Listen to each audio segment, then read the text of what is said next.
He's the controller of everything. He's the maintainer of everything. And he's the destroyer of everything, either directly or indirectly. So there's no impediment to him. There's no, whatever wants to do, he can do it. And nothing can restrict that activity. So he's not in need of anything.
Okay, Hare Krishna. Thank you all for joining us. So, as you're all aware, the purpose of this event is to basically remember and glorify Pankajanghri and the wonderful service he offered. And in particular, if you have any memories of him in relation to deity worship, of course, any memory you have of Pankajanghri is glorious. And so we'd like to hear all these different memories. And we're just humbly requesting if everyone can keep their remembrances to, 5 or maximum 10 minutes, because we do have quite a few devotees on the call. There's 40 devotees on the call right now, and I'm sure most of you would like to say something. And if we're going for 2 hours, we can't fit 40 people in if it's more than a few minutes each. So without taking any more time on this little introduction, we'd like to ask His Grace Janani Prabhu to speak to us. And of course, Janani Prabhu doesn't have a time restraint. He can speak as long as he likes. And even if he speaks the whole 2 hours, I'm sure we'll all be completely happy listening to that. Okay, so Krishna Kantarabhu, Janani Prabhu ready to go? Krishna Prabhu. Please, my humble obeisances. His Grace Janani Prabhu is taking lunch. He will be available in just next 5-10 minutes. Okay, so then maybe while we're waiting for Janani Prabhu, would you like to speak? Very senior. Okay. Prabhu is a very senior Pujari from Mayapur. He needs 5 minutes. 5 minutes, okay. So I came to Mayapur in 1986, and I think Janani Prabhu had visited Vrindavan. I was in Vrindavan before, and they made me the head Pujari in Vrindavan, but I really wanted to stay in Mayapur because of the twin brothers. Actually, they attracted me to Mayapur, and remember when I got here, it was like there was really nothing to keep me here apart from them. The prasadam was like fat rice, and it was like smelly and really quite. I couldn't tolerate it. But then they said you can take Mahaprasad. So it was because of them actually that I stayed in Mayapur. And whenever I saw Pankajanghri, he was always like light-hearted, always engaged in service. In fact, when I think of Pankajanghri and Janani I immediately think of Mayapur, I think of the deities and the deity service. There was one anecdote, I wasn't personally involved, but in the old days, they used to give out prasadam in the Lotus building. And one devotee came and paid some money and said, okay, we'll pick up the prasadam later. And he gave the money, I think he must have given the money to Janani Viswa or Pankajanghri. And when he came back later, they had switched places. So this devotee asked for his prasadam. He said, what prasadam? And he thought, what? I've been tricked here. I gave them money and they're not giving me the prasadam.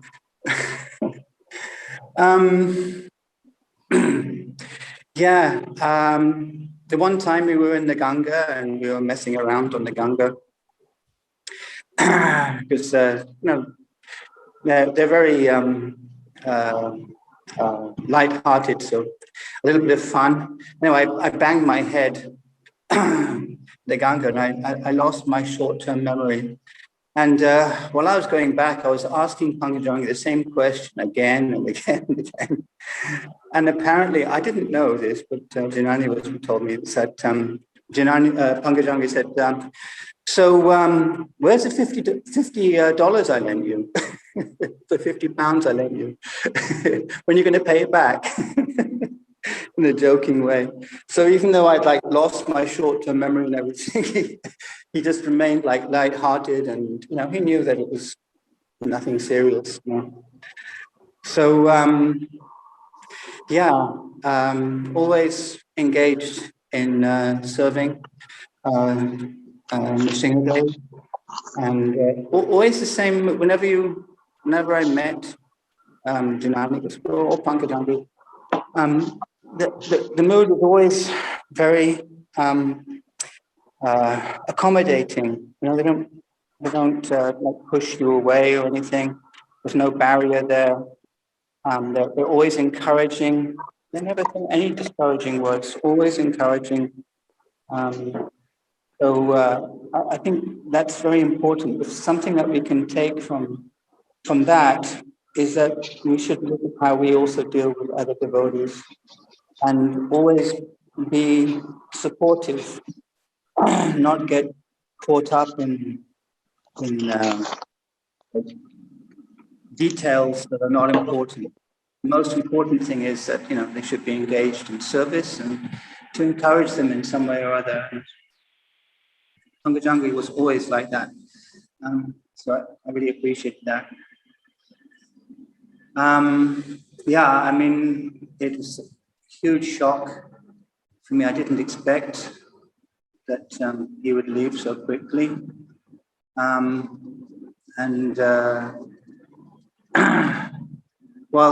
He's definitely continuing his service. And as Janani Viswa said, we're all connected by service. So we're still connected to him, through our service.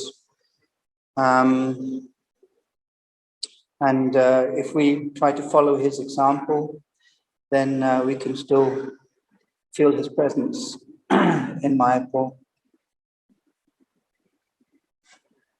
Okay. Thank you for allowing me to speak. That was very short, but I don't have a lot of anecdotes that I can think of immediately off the top of my head. Ibo, are you still there? Still here, Corma. Still here. All right. Thank you very much. We really appreciate those little anecdotes you shared, and I'm sure if you thought about it, you'd come up with, after all these years of service, 35 years of service in Mayapur with the Prabhus, I'm sure you know many more things. So thank you very much. Okay. Thank you. Hare Krishna. Hare Krishna. Thank you. Chinani Prabhu. Yes, His Grace Chinani Prabhu.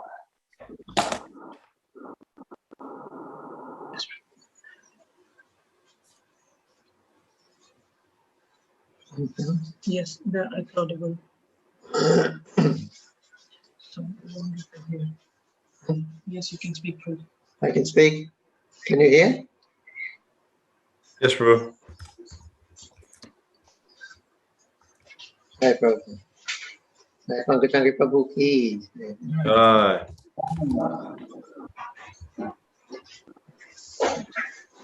So thank you for inviting me to your condolence meeting of Pankajanghri Prabhu.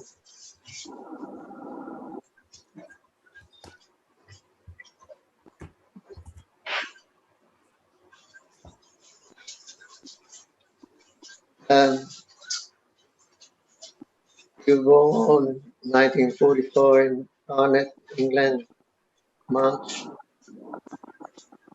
To a family of, you can hear me? Yeah, clear, Prabhu. Very clear. Yes. Mother had 10 children, and the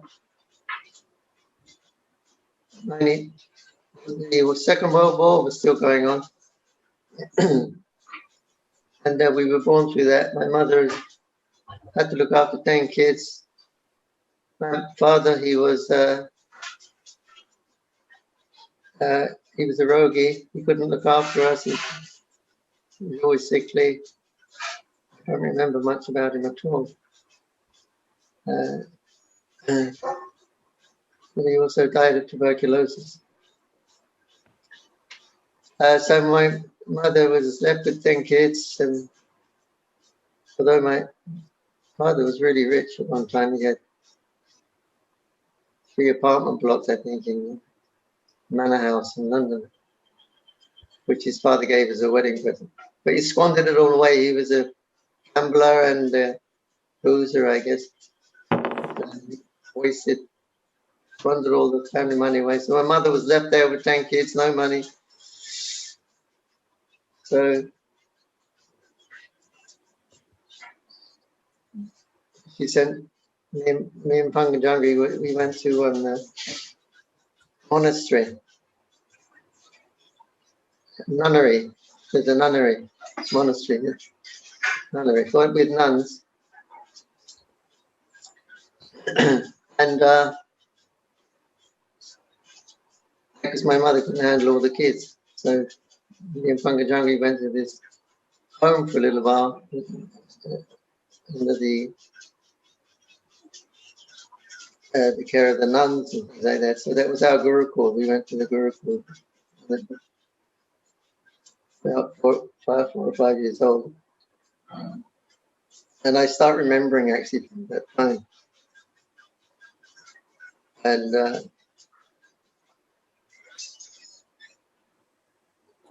anyway,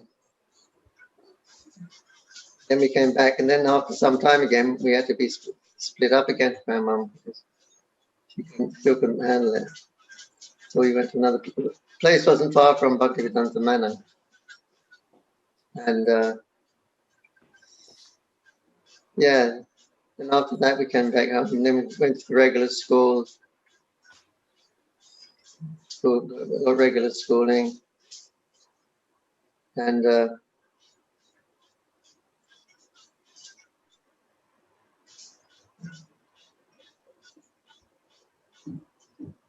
me and Pankajanghri, we used to fight every day. When we woke up in the morning, another get up, it's time for school. We wake up, and the first thing we do, we have to start having a little fight. And then sometimes we get a bit serious, and the other one will back off. But it became like our sadhana, daily morning sadhana, have a little battle. And then one was crying, then the other one had to kind of stop. The other one would cry because, oh, we were crybabies. But anyway, when we grew out of that, it's teens, and then we didn't have to fight at all from that time on. People often used to ask your brothers, usually brothers have a fight now, and they go, we don't need you fighting. As if we've done all that fighting years ago.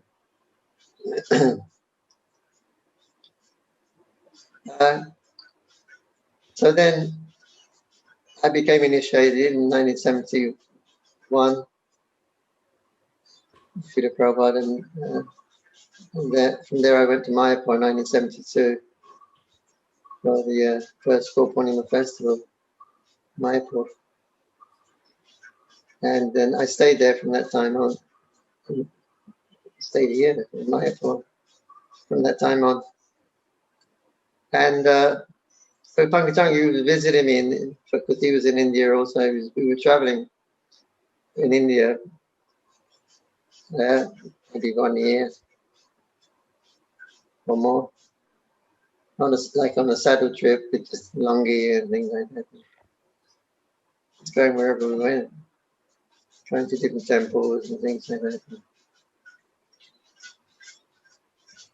that. The best time of our life, Pankajanghri said, the best time of my life was traveling around completely free, completely independent, and on a spiritual trip. And so then he came to Mayapur to visit me, and he said, "You do what you're doing. You go on, be strong. It's a good thing. But I'm not ready to be a holy Joe yet."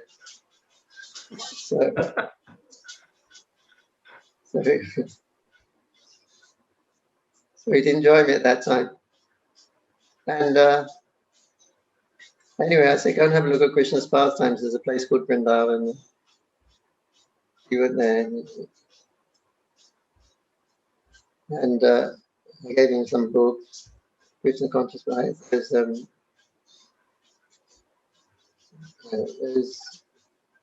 from the second process of creation, and they were made into like a big magazine type.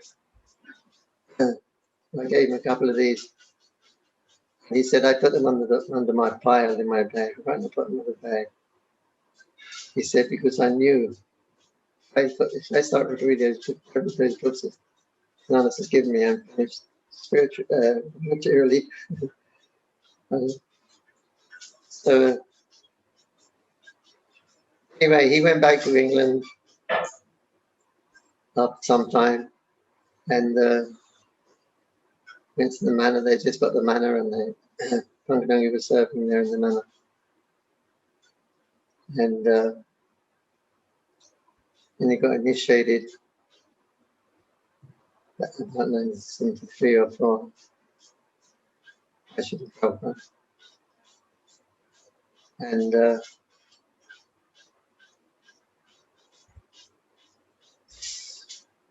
yeah, he said one of the things that convinced me was he was associated with other yogis, gurus. And there was one guru, he was teaching, like, see the white light, and he would put his thumbs in your eyes. You see white light. And so when Pankajanghri met Prabhupada, he was sitting, Prabhupada was lecturing with the Bhagavad Gita or something, I think. We had it in front of him on the table, and Prabhupada was lecturing. And he said, I saw from Prabhupada's eyes these two lights come. I said, he's got it. He's got it. He's got what we want, our understanding of what God was, whatever we were into. Krishna reveals it to you. So he said that Krishna revealed, this is my understanding of what Godhead was. And Krishna reveals. I had the same experience also, I told it. When I first met Prabhupada in Calcutta, and I came to give him a garland, so I was right towards his face. And as I put the garland on, a little bowl of rose petals I was going to throw, and it touched his brow, this there. As I put the garland on the brass ball, it made a ding. Anyway, it was so close to the eye, but I saw Prabhupada's eyes. You know, so something comes close to your eye, generally you blink something, you blink. And I thought, and the eyes didn't even waver. I thought, wow, he's really undisturbed. You know. This is my understanding of God, of religion, was no peace, harmony. You walk into the river and no ripples come out, and it's so much in harmony with nature. But then I saw that in Prabhupada, look, he's so undisturbed by anything, he's completely peaceful. So, as Pankajanghri said, I don't think it was Prabhupada showing that, but I think that Krishna was showing it to God. You're searching for the God, you're searching for the truth. Here, you find it in my devotee. And I think Krishna was using the devotee and manifesting this to give us these inspiration and enthusiasm to pick up on our spiritual life again from wherever we left off. Anyway, like 1973, I thought there was only a couple of pujaris in Mayapur, and obviously there's a lot of service to do. So, and not many devotees were coming in. They didn't stay in Mayapur, at least if they came a bit austere. So nobody was staying. So I thought if Pankajanghri came, because we know each other so well, we could really do our service nicely without. There's no real ego between me and Pankajanghri because we know each other so well. We're born with each other, so can't pull anything up on being greater or anything like that. Like you can with normal people. You're going to be the Lord of everyone and everything. But we can't do that with Pankajanghri and myself because he knows every little thing about me and every little thing about him. So we can't fool anyone for each other.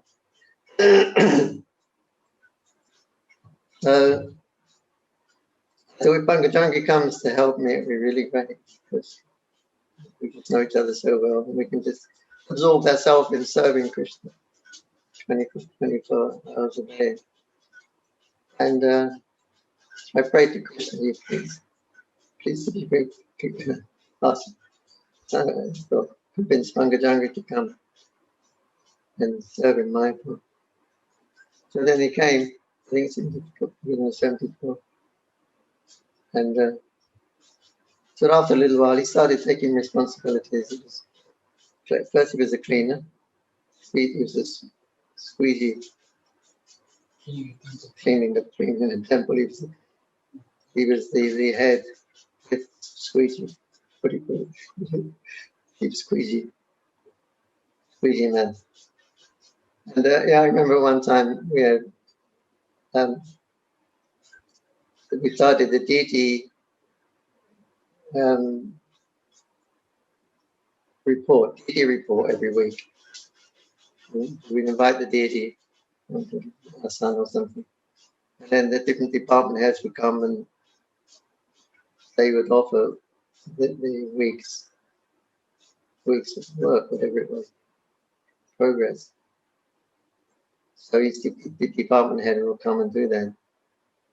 And then, so this is the first time it was happening. So Pankajanghri was in charge of the squeegees and the cleaning. So then he went before Radha Madhava, and he was saying,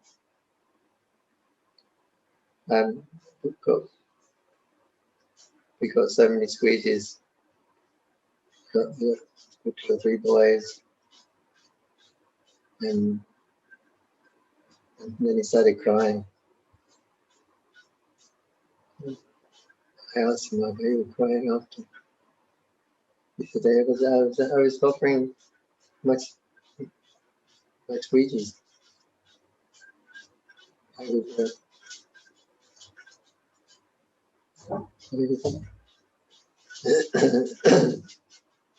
well, here I'm offering something to Krishna. God, he doesn't include anything. Here I'm offering something insignificant, but I'm offering it for God, and it's only a squeegee. Anyway, he was very emotionally moved with it. So then he became a Pujari after that. He was fully absorbed. He was worshiping a small Radhamada religion.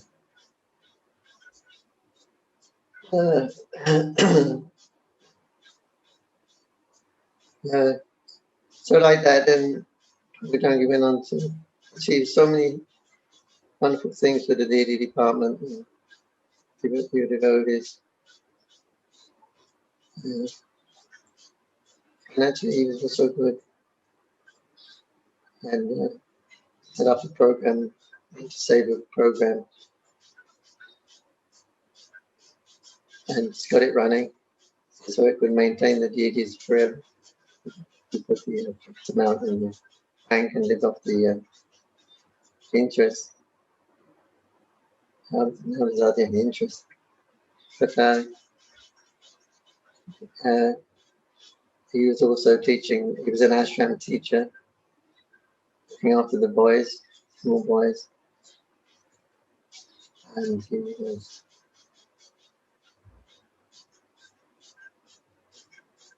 when Jagannath was there also, he set up, established the worship there, and Jagannath's there to save us love.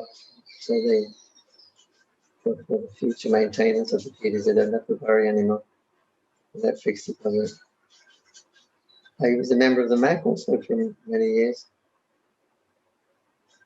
Not that the MAC or council of it.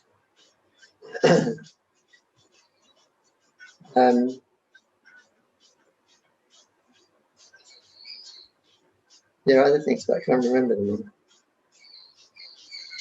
Oh, he's singing, that's right, singing Kavacha. He established it. Practically everyone in this one in the world got a little silver, truly little silver singer Kavacha, which he is made to maintain the deity. And was very successful. So he was quite financially aware to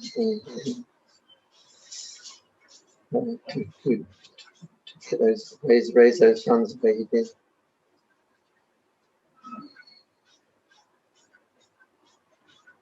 Other things he's also instrumental in. It's the future. The different parks that will be here. Krishna Park is established. Taken under the project one Krishna theme park. This is to get the spill of all the pilgrims when they come, so they can spread out and see different features of Mayapur. So there's a Krishna Park or Anga Park and things like that. So he's instrumental in establishing the designs, and also they financially it's wanted to help him. What else was it?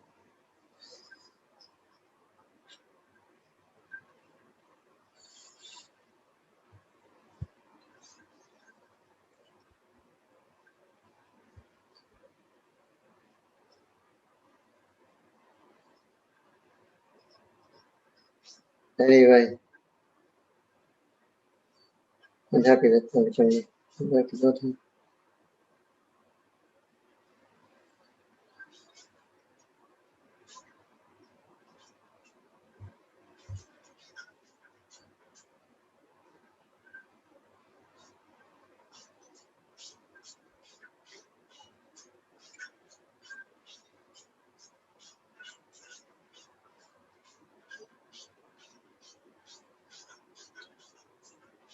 So he's a lifelong friend, a lifelong friend.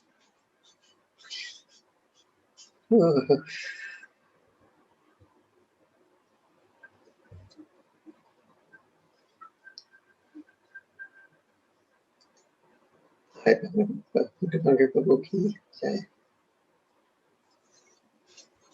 Hope to see you soon. The philosophy takes to go to. But we will meet again and continue in our services for your Prabhupada. I don't know how to talk to him. Hare Krishna. Pankajanghri Prabhu ki Jai. Jai. Thank you. Thank you, Janani Prabhu. Thank you very much. Thank you for your invitation.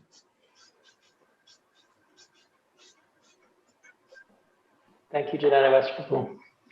Krishna Kanta Prabhu, would you be able to offer something? I understand you have to get back to your seva in about a half hour, so it'd be wonderful if you could share something at this point.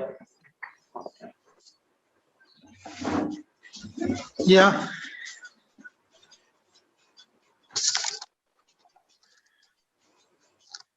Hare Krishna. Okay.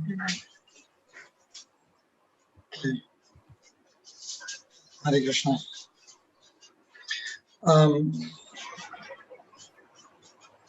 Pankajanghri Prabhu was really a great soul, and we are very fortunate that we had this association. And when I seen Pankajanghri Prabhu the first time, I was in South India. I just came fresh, and he was there traveling and giving classes. I didn't know that he was from Mayapur or that he was a Puchari at that time. But it was very inspirational how he gave classes about different subjects. And when I came then to Mayapur, also he was very inspirational because he's always around the deities and he was doing Puchari service. He went in the altar, and I did not know that at that time that there were so many brahmacharis doing service to the deities. And that was inspiring me to try out Puchari service. I have to thank Pankajanghri Prabhu for that very much. He also introduced me to Puchari service here in Mayapur. When I came the first time, he gave me a service in the Panchatattva altar. He showed me how to do Rachman. I didn't know anything, so he asked me if what I know to do, and I don't know anything. So he showed me how to do Rachman. And at first I thought I just clean outside some paraphernalia, but he said, now you bow down here in the back of Panchatattva. What was still open at the time. So then he recognized that it was open, and he said, come out, don't go inside, come out. So that was my first introduction to the deity service. He also told me the story when Chananus, before he told that he was a temple cleaner. He told me that also. And one time we were in the temple, and at that time when he was cleaning, when the people were cleaning the temple, devotees were cleaning the temple, he told one devotee, you do it wrong. He took the squeezy and he started to squeeze. He started to clean the temple. He was very, very hands-on. He was very practical in every sense.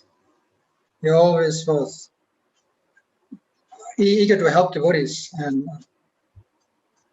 anybody who comes to him, he's not sending him away and is trying to help him, always in the same mood, as I said before. Always jolly and always very joyful. performing his devotion service, always happy and always trying to find all the good sides of devotees, even if it's difficult sometimes and hard. He always tried to point out the good sides. And also one time when he had a problem with his tooth, he asked me to go with him to a dentist in Navadvip. So we went to Navadvip. Then he told me a story. When he came to India, there was a dentist on the street and the sidewalks. He was he treated him there on a chair and with the water on the sidewalk out like that. In the beginning, any stories he told me about when he came to India first.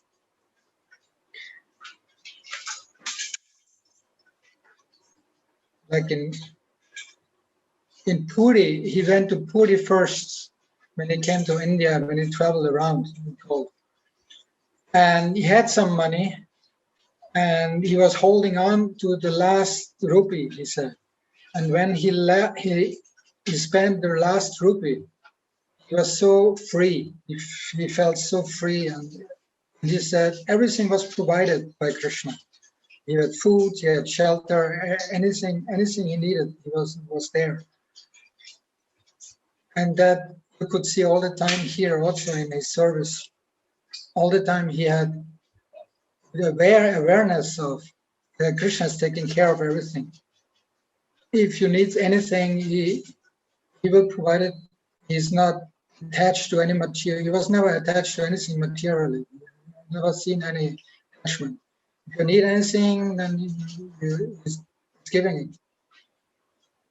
One time at Janmashtami, after the Abhishek was done, I was completely wet, drenched in water, and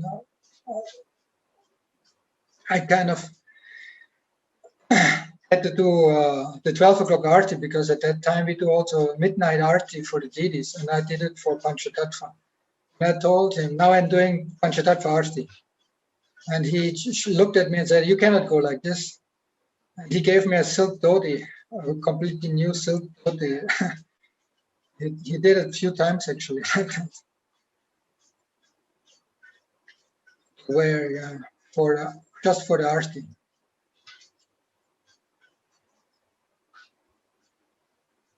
Pankajanghri was really a big inspiration for many devotees, and especially for me, because the time when I was serving here, he always were very approachable. He make himself very approachable for my little problems and questions, and he never had any disregard to answer it. He always answered and always made it clear that we are spirit souls in the material world. I don't have any problem. He always said, why are you worrying it? Why you have to worry? Why are you concerned? Krishna's taking care, don't worry. I didn't wishing at it.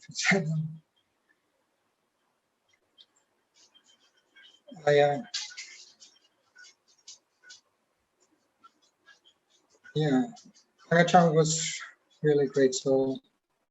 Jai Pankajanghri Ki Jai. Thank you so much. Thank you so much, Krishnakanta Prabhu. Really appreciate it. Maybe talk soon again. So next, Mother Chitra Rupini Mataji, Srila Prabhupada disciple from Italy. Are you able to share something now? Yeah, something.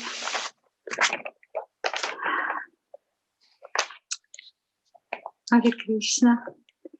It is still so difficult to me to understand such an intimate way that Shri Krishna chose to make us more surrendered to Him by accepting the glorious departure of Pankajanghri Prabhu. At this time of pain, My only shelter are the memories of eccentric character and selfless service. Srila Prabhupada taught us that only the swan-like man Paramahansa know that Krishna is behind everything and are empowered to reveal Krishna to everyone they meet. Pankajanghri Prabhu was the swan of so many people's lives because he gave them a real vision of pure Krishna consciousness, a practical and vivid example of how to love by blissfully chanting the holy names and serving the deities and the devotees. I always thank Srila Prabhupada for giving me his causeless mercy in the form of the precious association of Pankajanghri Prabhu every time he came to Italy. I treasure in my heart so many personal memories of Pankajanghri Prabhu. During one of his visits to village Hare Krishna, he was invited to the home of a Grihastha family who wished to show him their Lord Nishingadeva deity, and they were trying to worship with such care. I was also there to translate their exchanges. On that occasion, Pankajanghri Prabhu was very grave and advised them that it is better for Grihastha not to worship Lord Nishingadeva's deity because it destroys attachments and separates. Pankajanghri Prabhu's words really impressed me, as I knew that their family situation was unstable and with frequent quarrels.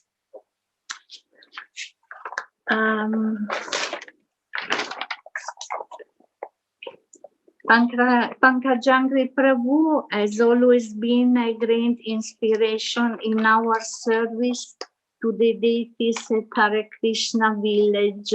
He performed Abhishek, he gave seminars and personal meetings with devotees to encourage the service on the deity department, but with everyone, I know. Once there was an emergency situation in the deity's kitchen, and they called me to cook at the last minute. I was very anxious. For my quiet nature, it was really a great test. Pankajanghri Prabhu passed by in the kitchen and reassured me that I would be able to do everything right in time. But he told me that my attitude while cooking had to be always in goodness, completely absorbed in pleasing the Lord's desire. I am very grateful to Pankajanghri Prabhu for correcting me on that occasion and for never being sentimental about my shortcomings in my service. He also told me to be very careful because if the emergency situation continues for a long time, then it is due to bad organization. And then I have a personal memory of Pankajanghri Prabhu when he came to village Hare Krishna in August 2009. At the time, my son Madhavananda Prabhu was already sick, going through a transplant of his own stem cells. And Pankajanghri Prabhu was encouraging him at the time and through all his illness to be always peaceful and positive, never lamenting. he told him a few stories about Lord Nishingadeva and encouraged him to take shelter of the Lord. And during his illness,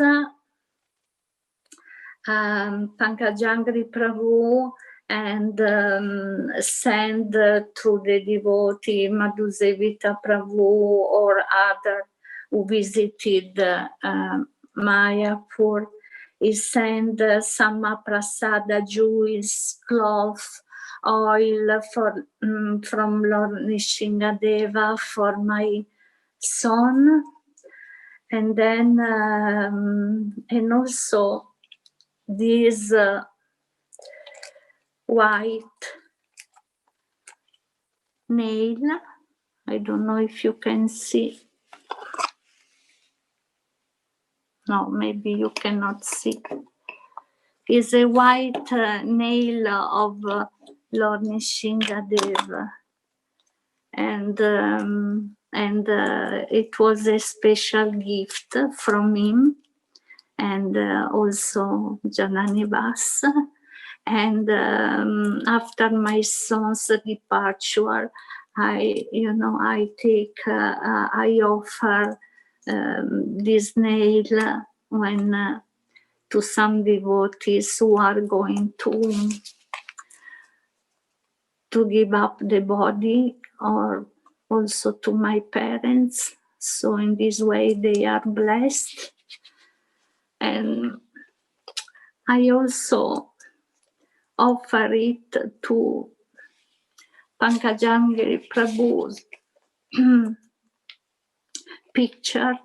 I put it in front of his photo during all his illness, praying the Lord. But we know that Lord Nishingadeva had another plan. But what can we do? And but I will be always be grateful to Pankajanghri Prabhu for the inspiration he gave in our lives, my life. And I am so close to you, Jananivas Prabhu, and I thank you for everything you are doing, and you will continue to do. And Hare Krishna. Thank you so much. Thank you, Mother Chicharupani Mataji. Thank you very much for that. Next, we'll have our dear friend Murli Manohar Prabhu, head pujari of Sri Sri Radha Londoneshwar in London. Hare Krishna. Thank you for this opportunity. Thank you for arranging this. I thought I'd speak specifically about Pankajanghri when he would come out, as he would say. Every 5 years, I think it was, he would come to renew his visa. So he'd come here to London and spend some time. And I used to find it quite embarrassing because the facilities we have here compared to Mayapur and the space, etc., is pretty small. And he had the opportunity to stay in different life members' houses or to stay at, better facilities, say at Bhaktivedanta.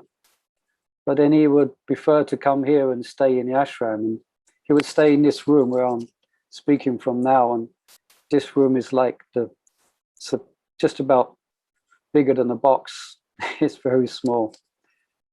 But he was so gracious and so happy just to be in the association of devotees and to attend the morning program with everyone. And he would, I used to see him in Mayapur, And then coming here, he could carry the spirit of Mayapur. I could almost see the holy Dham, not exactly, but could feel the spirit of Mayapur. And he would humbly sit down with devotees and take prasadam. And one time he was here for a Snan Yatra. So I wasn't really too sure how to engage him, or what should I ask him to do? Should I ask him to do it? But he's a very senior devotee, Prabhupada disciple, very senior pujari. Should he just be there and watch? I wasn't too sure. So then just before the Snan Yatra, we had a little talk. I explained what we was going to do, and he was, nodding his head, and then he came down and he got completely involved, and he had me running up and down the stairs. He had me doing so much, and the whole thing became so blissful and so ecstatic, and it was just so wonderful. And I just like to highlight this as well. I really, really appreciate he was, at the same time, Pankajanghri was very joyful, but he was very grave as well.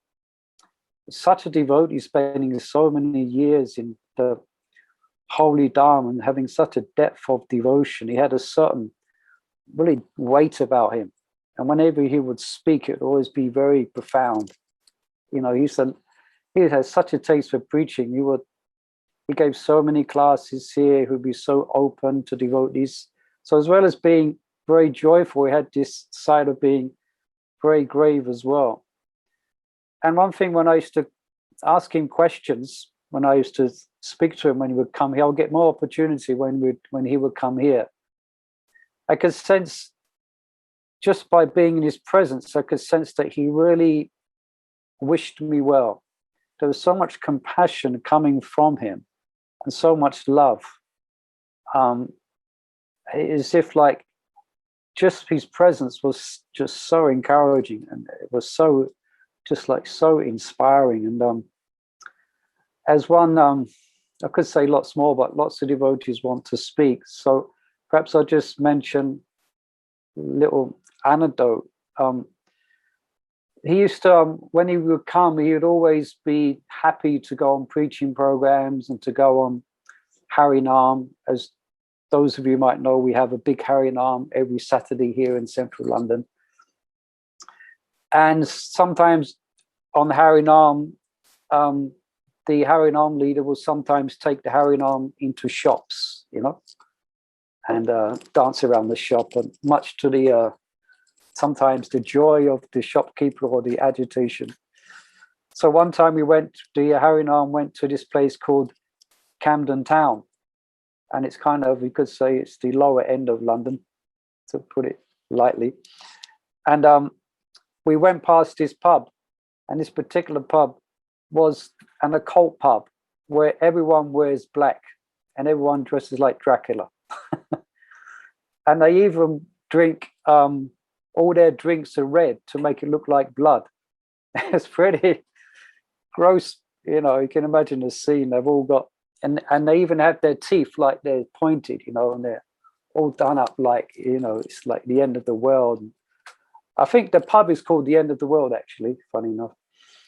And Pankajanghri, we went, he was dancing blissfully in front, and he just went into this pub. He went into the middle of this, and they have this big ballroom, and all these Draculas and everyone all, and he went into the middle of the ballroom and he started dancing just like he was in Mayapur, his arms raised, and he was so blissful. And then all the other devotees, we all went in, and there was a great, ecstatic Harinam within this End of the World pub, and it's kind of the whole spiritual world entered, and then it went out, and everyone was they was all looking at us, kind of gobsmacked, and said it was all. So Pankajanghri, for me, he really embodied, or does embody, complete surrender to the deities, and that's what was my main inspiration from Pankajanghri and Janani Vasa. Just used to look towards them, you know, and feel so much encouragement. It's so many years doing, you could say Pujari service involves the same thing. And I'm pretty sure that if Pankajanghri could, if he was to live for 50,000 years, he would still be doing the same thing, happily engage in devotional service. And perhaps I'll stop there. I could say lots more. I had a bit of a list here, but I really like to hear from other devotees. But I thought would share that antidote of a joyful stroke grave Pankajanghri Prabhu. His Grace Pankajanghri Prabhu ki jai. Jai. Thank you so much, Murli Manohar Prabhu. Next, we'd like to have Ananda Tirtha and Radha Sundari Prabhus please say something.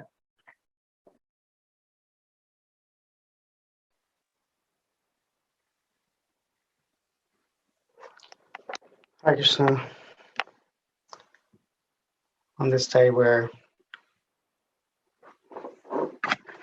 since Prabhu got ill and subsequent days, every day, the whole world of ISKCON has been just so much focused on Pankajanghri Prabhu's situation, and after his passing, there's been such an outpouring of love and fond memories from all over the world, even devotees who we've been listening. Some of them said, oh, I never met Pankajanghri Prabhu, but they still feel a connection with him. He was like he was like the via medium to Lord Nrsingadev, having served Lord Nrsingadev for so many years. And he did unlimited prayers and pujas for people from all over the world, all sorts of requests, you know, many of them not spiritual, but he offered prayers on behalf of all of us to Lord Nrsingadev, and he was such a constant presence in Mayapur, you know, being there from before nearly any of us were even born. We're just, as Mayapur residents, we're just so accustomed to seeing him every single day, doing the arati, coming to the class, walking around, doing his japa in the evenings. I would see him regularly. And it's very hard to imagine that we won't have those thoughts, those opportunities to associate with him again. He just seemed like a constant presence. And it's so amazing to think that at the age of 77, he looked and he behaved like a young person, like a young boy. He always had a bright, cheeky kind of smile and a twinkle in his eye. I was trying to think, when did I ever see him like angry or depressed? And particularly, I can't even think any, you know, after 30 years of association, I have no image in my mind of him anything apart from being blissful in his service and in his Krishna consciousness. And we heard from Janairas Prabhu how they grew up and their background. And I was meditating a little bit on Pankajanghri Prabhu's name. So we know Pankajanghri comes from one of the prayers of Queen Kunti, and it means the lotus feet of the Lord. Pankaja means lotus, but the way the word is broken down, Panka is mud, and Ja means born. So lotus is born from a muddy pool or muddy pond. So from something, you know, like a dirty foundation, something very beautiful has blossomed, and that's the lotus flower, Pankaja. So I was thinking in his case also, hearing his background and how they grew up in difficulty, but he blossomed into such a beautiful Vaishnava and such an inspiration for all of us, and he blossomed towards the lotus field of Lord Nrsingadev.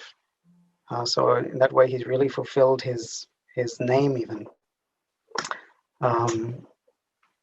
He's just so approachable, so free with his time. I was honored to have the opportunity. I would be able to go to their room anytime, night or day, or anytime with my children even, and just meet them, have prasadam sometimes for so many years. And I just I didn't even realize my good fortune.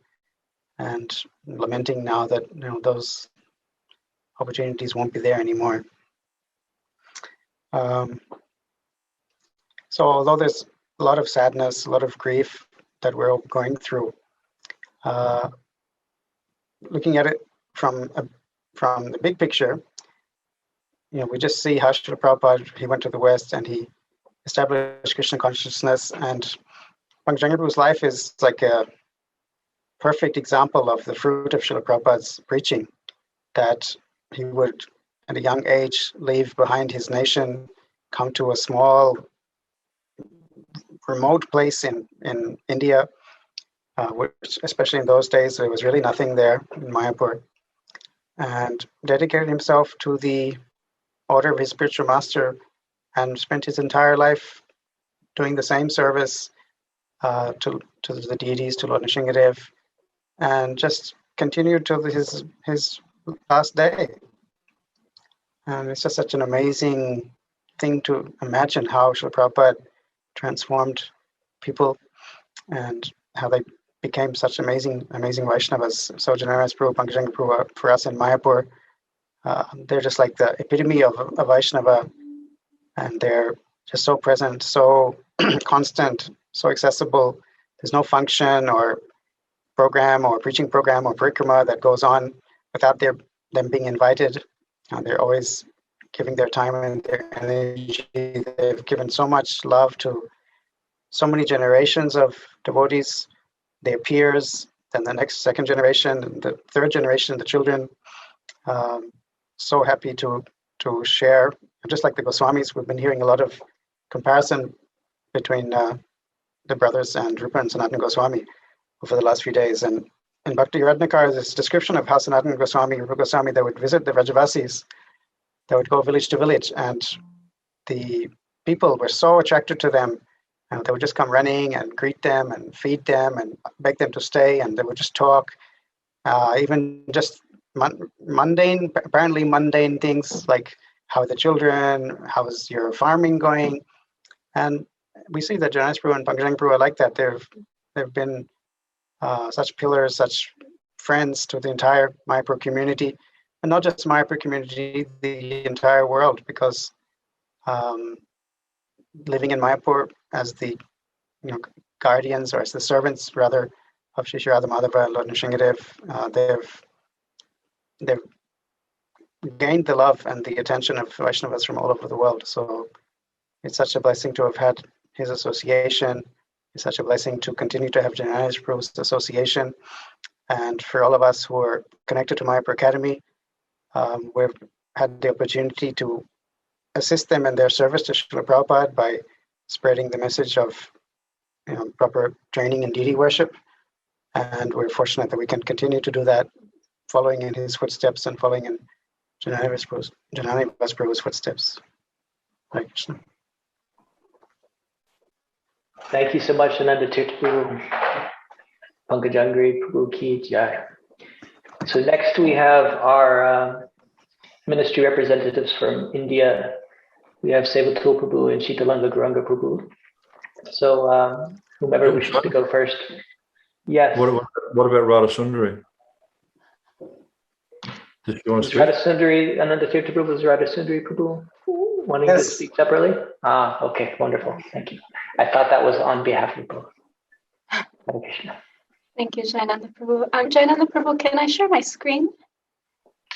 Please. I think I have to allow that 1 sec.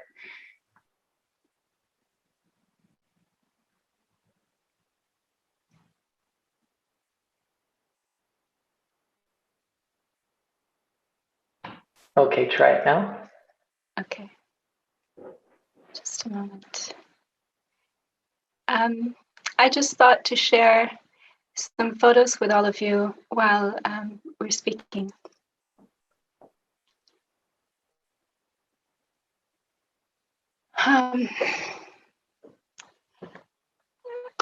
When I try to think of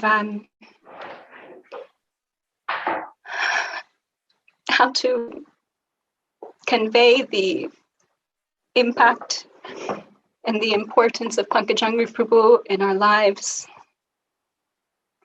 going to try to share his glories. I'm reminded of Sripad Ramanujacharya's statement that the devotees are like salt. And as my husband was saying, for Mayapur Vasis, and I think for devotees around the world who visit Mayapur, Pankajanghri Prabhu and Jananivas Prabhu are like the salt in the feast of our lives. We can't really separate a day of our lives from their presence, whether it's seeing them on the altar or taking darshan in the temple or passing by on the road. There isn't a day where they aren't a part of our existence. What to speak of being allowed to assist them in their service to Srila Prabhupada at Mayapur Academy. That is such a blessing. And certainly some of my most cherished days will always be the early years of Mayapur Academy, and especially that year before Mayapur Academy. We would spend hours every day in Nrsinga Kavacha Prabhu. You'll remember hours every day in the Prabhu's room, discussing plans, hearing from them about Srila Prabhupada's desires and their own desires to share what they've received from Srila Prabhupada with the world, and making plans on how that can manifest. What a blessing it was to have that time with them, that association. And of course, there are so many small moments that stand out. It's a lifetime of memories. One funny thing that comes to my mind, like I said, go to the temple, they'd be there taking darshan. I remember one day I was standing in front of Radha Madhava, absorbed in offering some prayer, and suddenly Pankajanghri Prabhu appeared at my side. I didn't realize he was even there, and his voice was suddenly in my ear. He said, "Dhanam Janam Sundarim. Krishna's already given you everything. What more do you want?" I was shocked. And I said, "Well, Prabhu, I was praying for service." And he said, "Oh, that's a good prayer. Keep going." Just spirited away with a bounce in his step. And of course, there are the big moments in life. And in those moments, we would always turn to Pankajanghri Prabhu and Jananivas Prabhu for support and guidance and blessings. As my husband mentioned, he's been very fortunate to have the shelter of their association since childhood. They've had a daily ritual for decades of having breakfast together. And I remember my husband sharing with me that when it came time for him to enter Grihastha Ashram, he was very nervous, particularly about going into the temple room in white for the first time. Been a brahmachari since childhood. It was unnerving. And he got to the temple in the morning, and he was pleasantly surprised to find the two Prabhus waiting for him. And they each took him by the arm, one on each side, and took him to every altar and presented him to the deities in his new white cloth, and made him feel very confident and happy about being there in his preparing for his new ashram. Of course, since we're talking about Mayapur Academy, we have to say they were also there for his Samavartana Samskar the day before. And then at our wedding, they were there armed with their blessings and advice and gifts, and of course their jokes. And I remember after the yajna, after the ceremony, Pankajanghri Prabhu said, and I hope all the students, Samskar students, will remember that in the marriage ceremony there is a particular yajna for nullifying the faults in the bride, to nullify all her faults. So after that, Pankajanghri Prabhu said to my husband, "Okay, she's perfect now. We don't want to hear any complaints in the future." He always had a joke for every occasion. And our children were conceived with their blessings. And yes, even then they had jokes about that I won't share here. But when our son Raj Mohan was born, we found ourselves in a very grave situation. He wasn't able to assimilate oxygen into his blood. So immediately when he was born, we saw everyone in the room was very concerned. A doctor was called, and they put him on a special CPAP machine to help him assimilate oxygen. And they told us, we'll give him an hour. And if he doesn't approve, then all we can do is try to take him, rush him to a specialized hospital. You won't be able to go with him. We were shocked. And of course, our first instinct was to call Pankajanghri Prabhu. And we told him the situation, and he said, I'll go right now and pray to Nrsingadev. And we sat down around baby Braj Mohan, who was struggling to breathe, and we're also chanting and praying. And then just within minutes, the medical staff all started gathering around the monitor.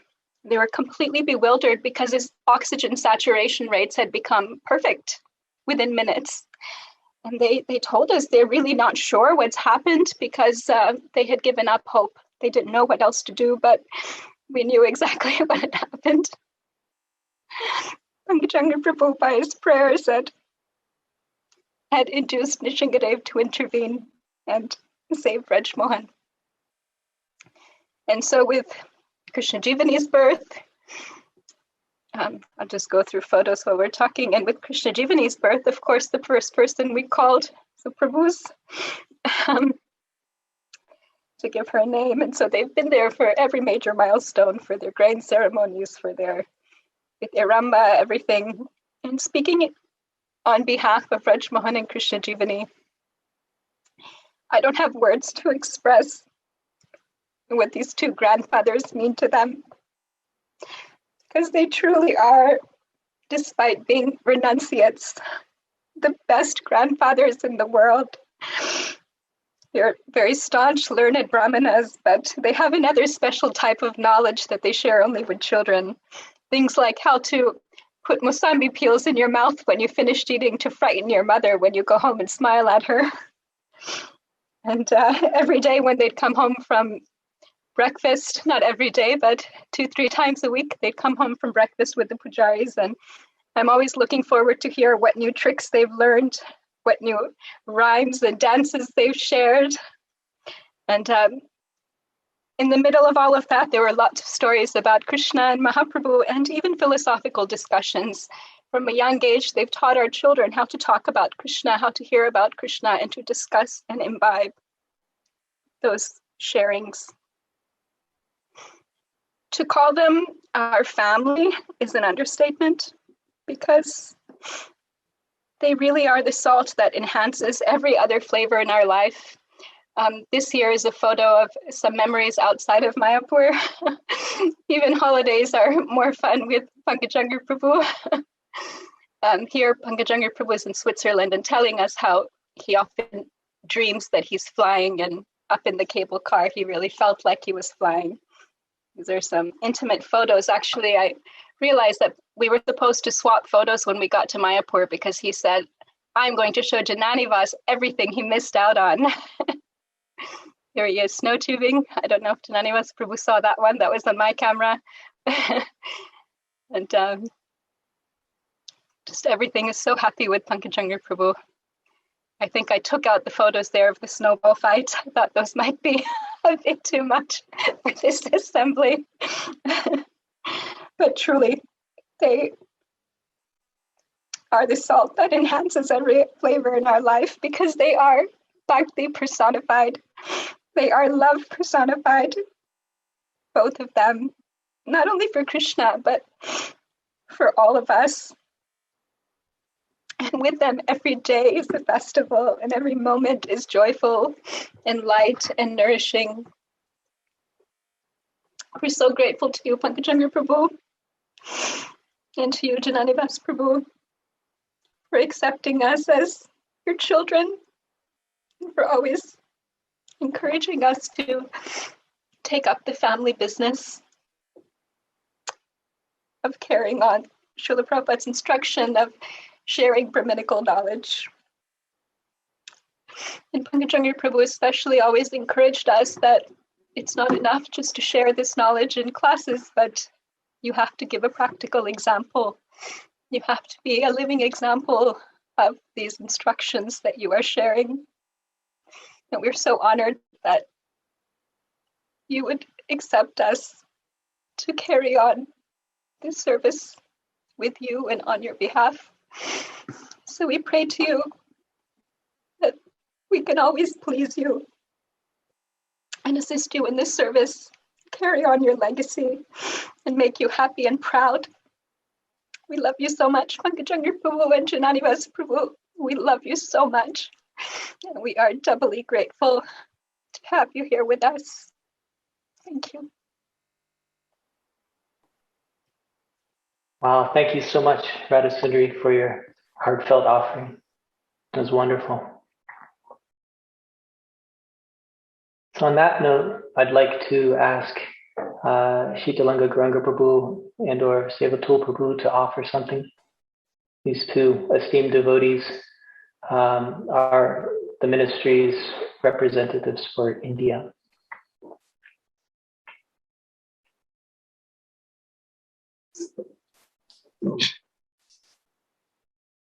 You're speaking, Shitalang Prabhu.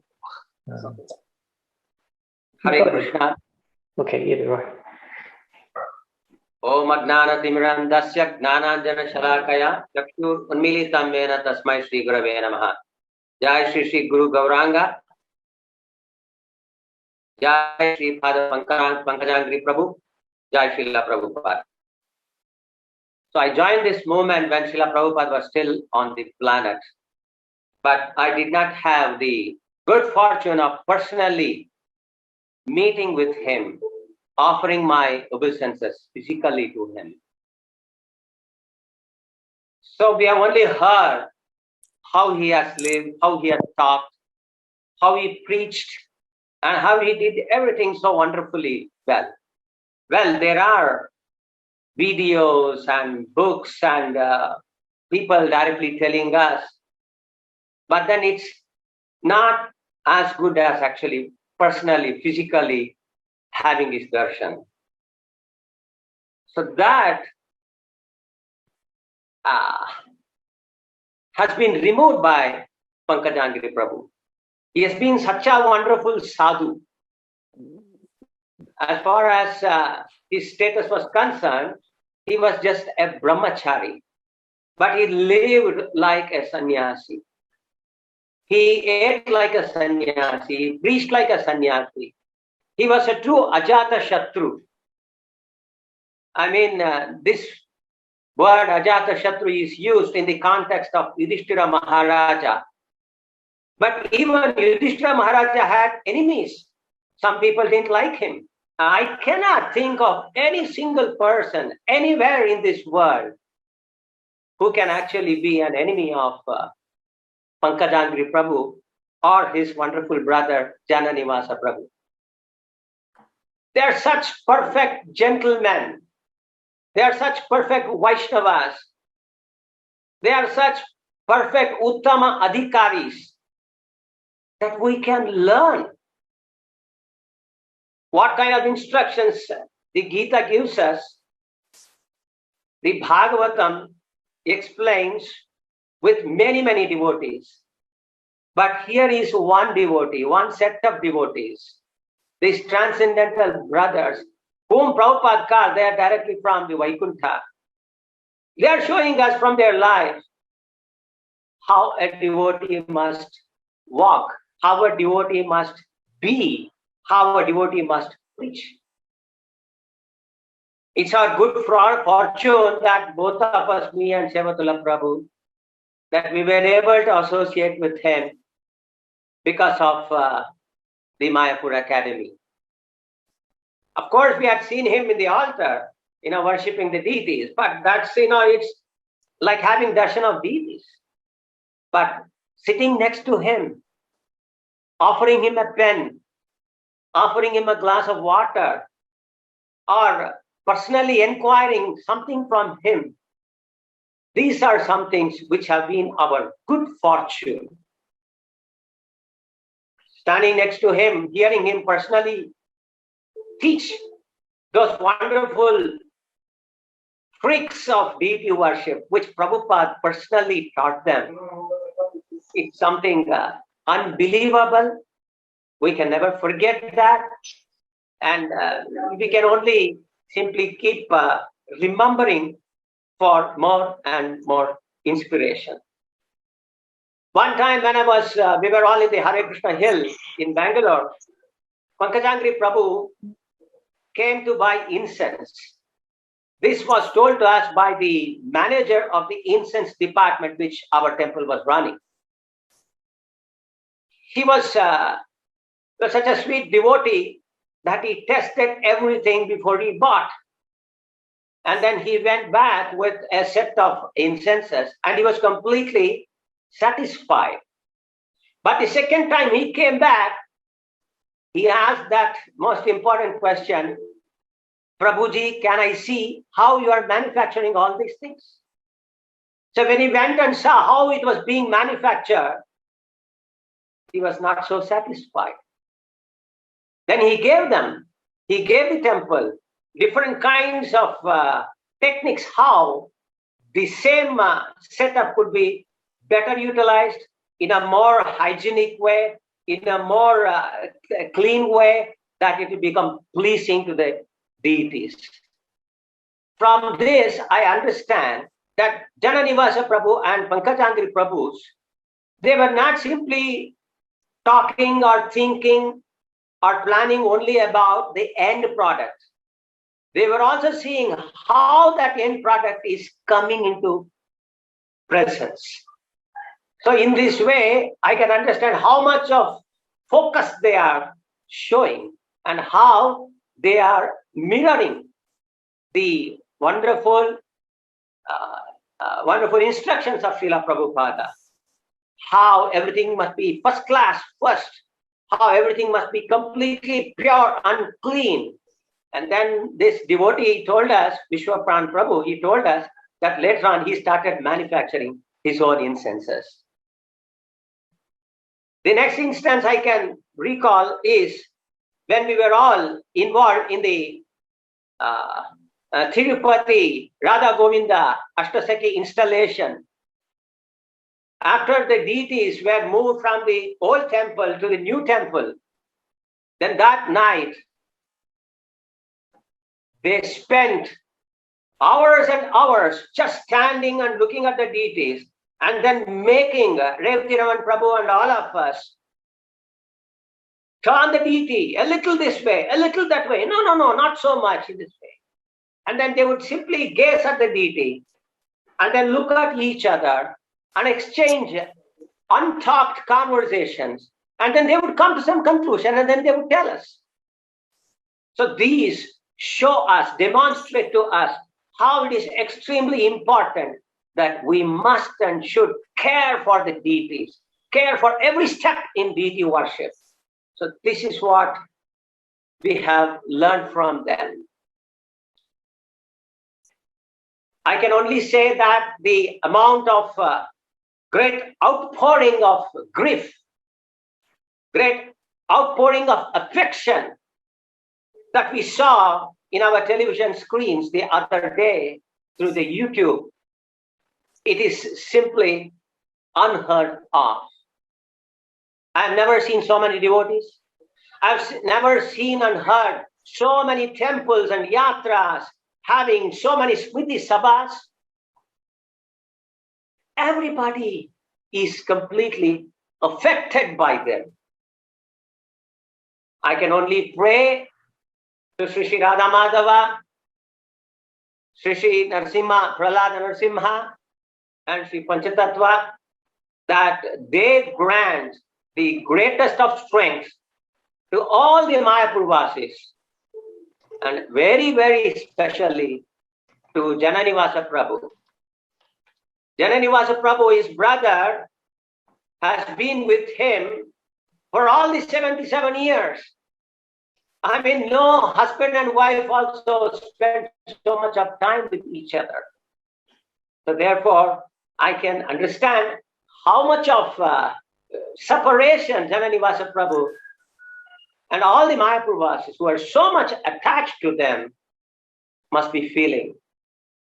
It's so unfortunate that I am unable to feel that. So I pray to Srila Prabhupada to give them, to continue to give them Pankajanghri Prabhu's association. And I beg all of these Mayapurvasis and Jananivas Prabhu to just give us a little of that association they take of Pankajanghri Prabhu. Hare Krishna. Pankajanghri Prabhu ki jai. Jai. Thank you, Shitalanga Prabhu. Sevatul Prabhu, anything you would like to share? Okay, I'll quickly say a few things. As Shitalanga Prabhu said, when I went to Mayapur in 1990, I was shown these two brothers serving, and our vice president said, "You know what Srila Prabhupada said about them?" He said, "These two brothers have come down from Vaikunta to serve Radha Madhav here and show us deity worship." And that was an impression which, that's how we grew up, seeing at them, looking at them, and then observing them. That was in my mind. So when in 96, 97, we had a Bangalore installation ceremony, these two brothers came, especially Jayapatak Maharaj had requested both of them to come and participate. And I observed one thing, because I was always assisting all the pujaris, and in all the ceremony, especially Pran Pratishtha, he wanted Jananimas Prabhu and Pankajanghri Prabhu to be always present. He would wait if one of them is not there. He would say, "You call them." I saw him in Srinivas Govinda, Narsimha, everywhere he took with them. See, the whole room, Narsimha and Srinivasa, is very compact, very small. But he made sure, Jayapatak Maharaj, these two brothers are always there. So I saw this, and so then now I am doing Pran Pratishtha. I request the temple authorities, please bring these two brothers for the ceremony. It will be a blessed event. Anyway, that was one thing which I saw and learned. The other thing is, when they came to Bangalore, temple, this thing, they were guests. Usually the guest is, very relaxed, and they come for some events and go. But the guest part was all lasted for half an hour maximum. After welcoming them, that's it. They came to the DT room, and then they saw, and they joined. Just like us, like anybody, they joined and started service to the DTs. This was, when we go for any temple program, any other temple, somebody's temple, we will be like guests, relaxed. But they were not like that. I've seen many times they were,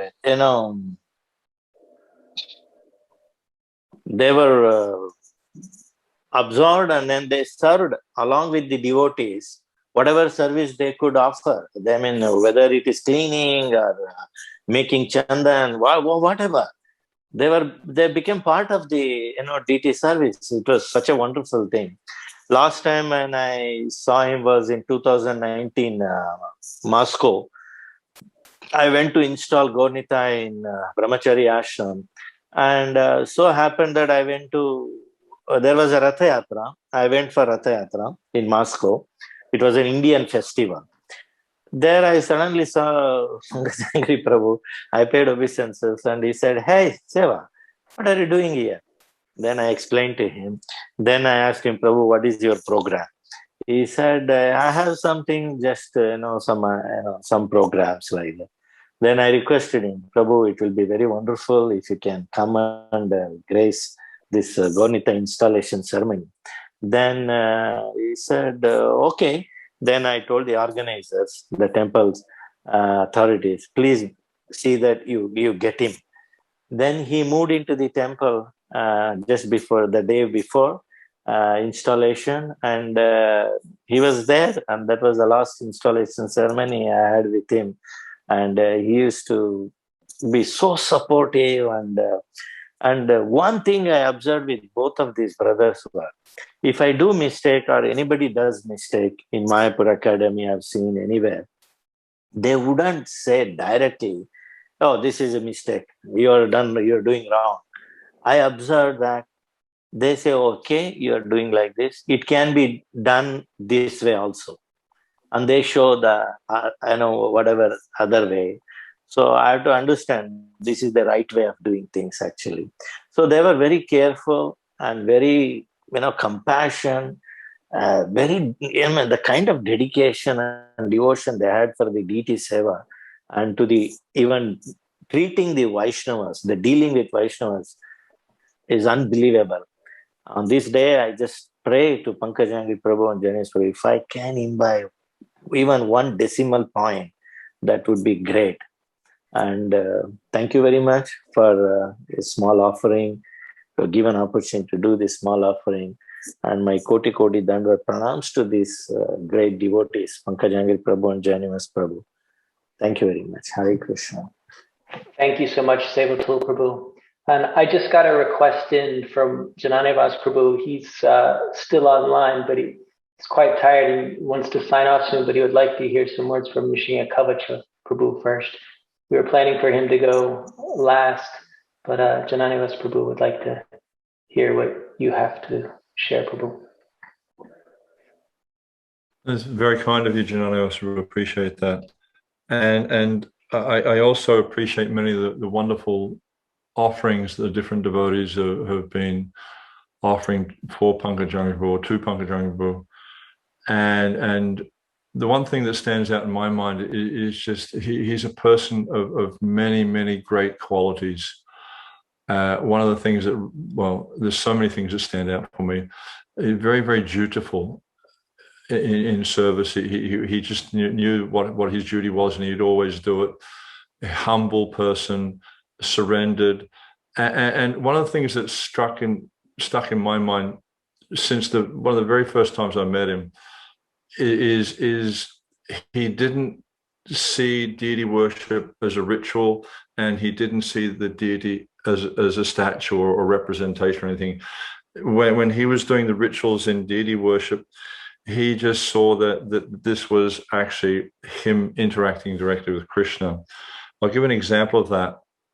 One time, Pankajanghri, the first time he visited Australia, he was in Perth, Australia, and I'd been asked to take him to the airport. Actually, I think I volunteered to take him to the airport, but the flight was late at night.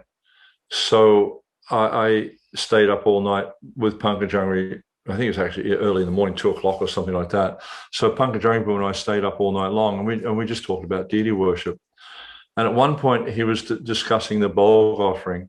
And while he was discussing the Bog offering, he was talking about how, in some temples, what he'd seen is devotees, they'd put the asan down, they'd ask the deity to sit, but when the offering was finished, they just pull the mat out without asking the deity to return to the altar. And he said, this is just like, as someone's sitting down and you just pull the mat from underneath him. He said, you have to ask the deity to return to the altar.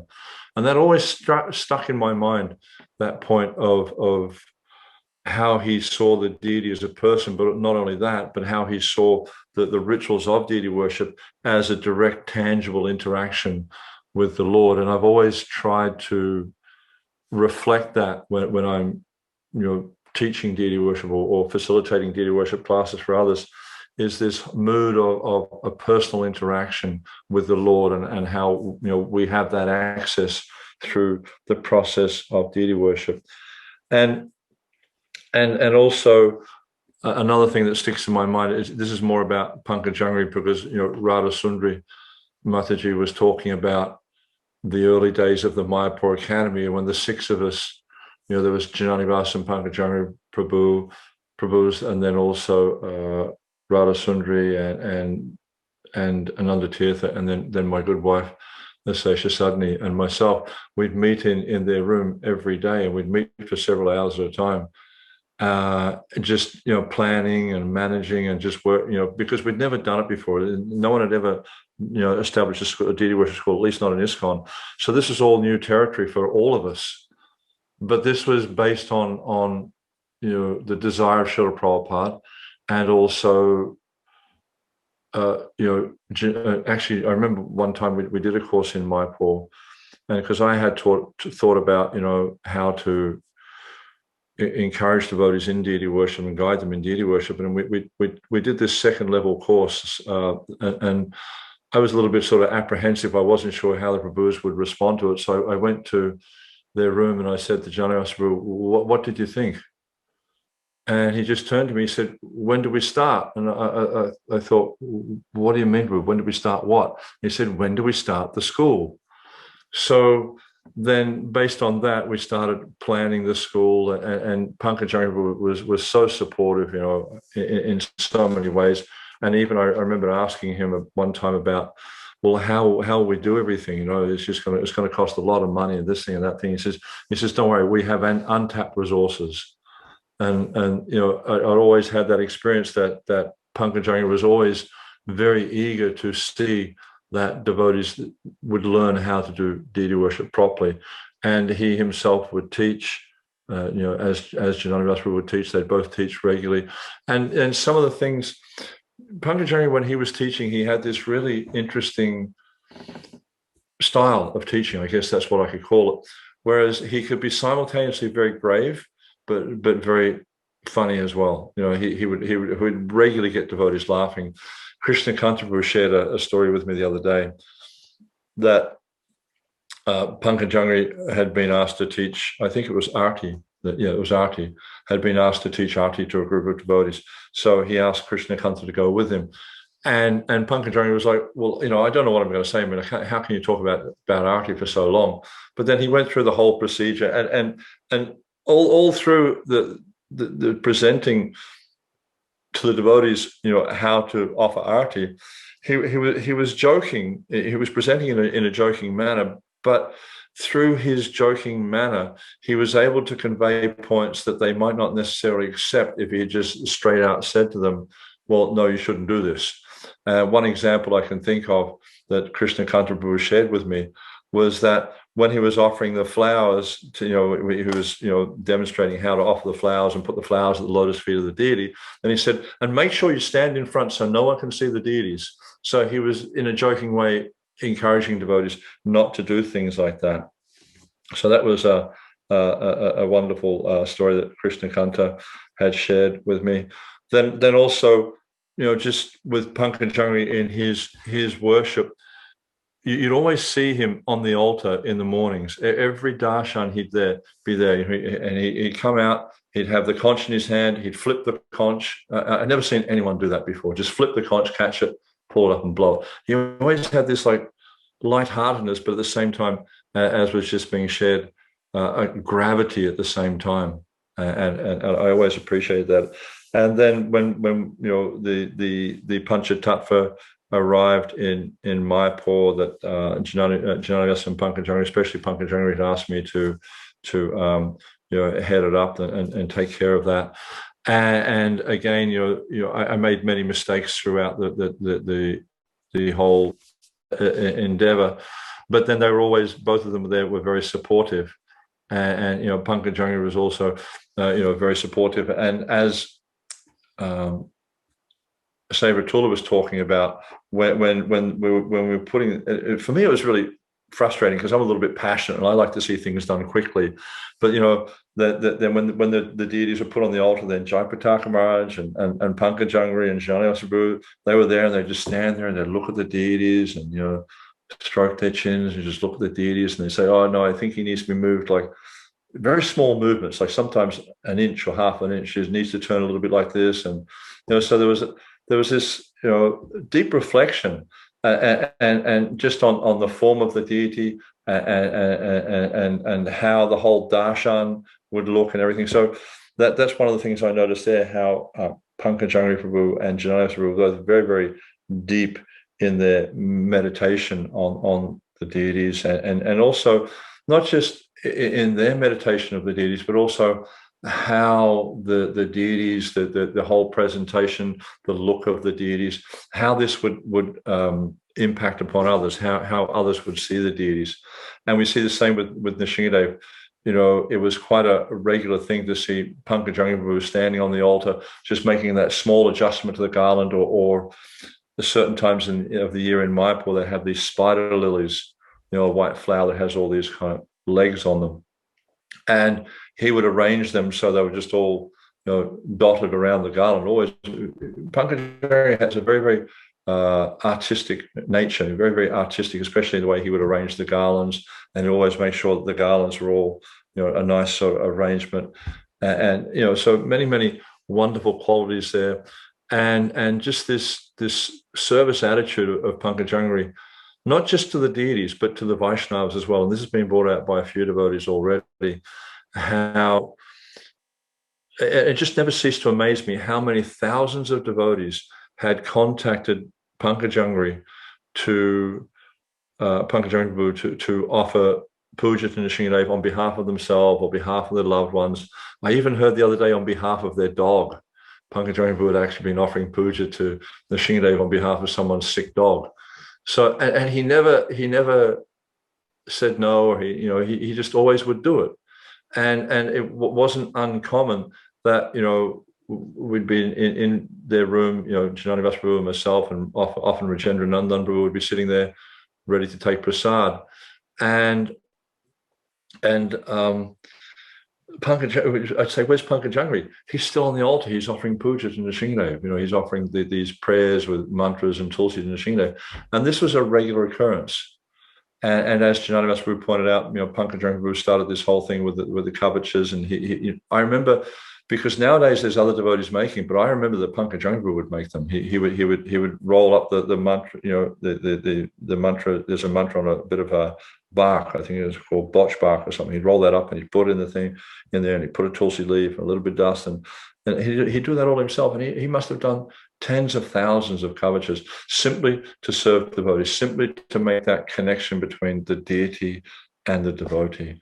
And this really is, in my mind, an ideal pujari.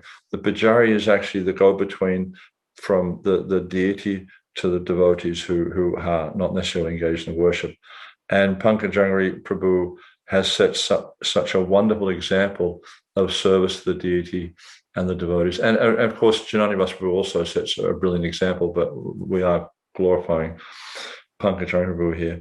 But as was pointed out before, that, in my mind, you can't really separate the two. It's a little bit like, there's an expression, I'm sure they have it in other parts of the world, but we say it here sometimes in Australia, like two peas in a pod. They're right there, and you don't have one without the other.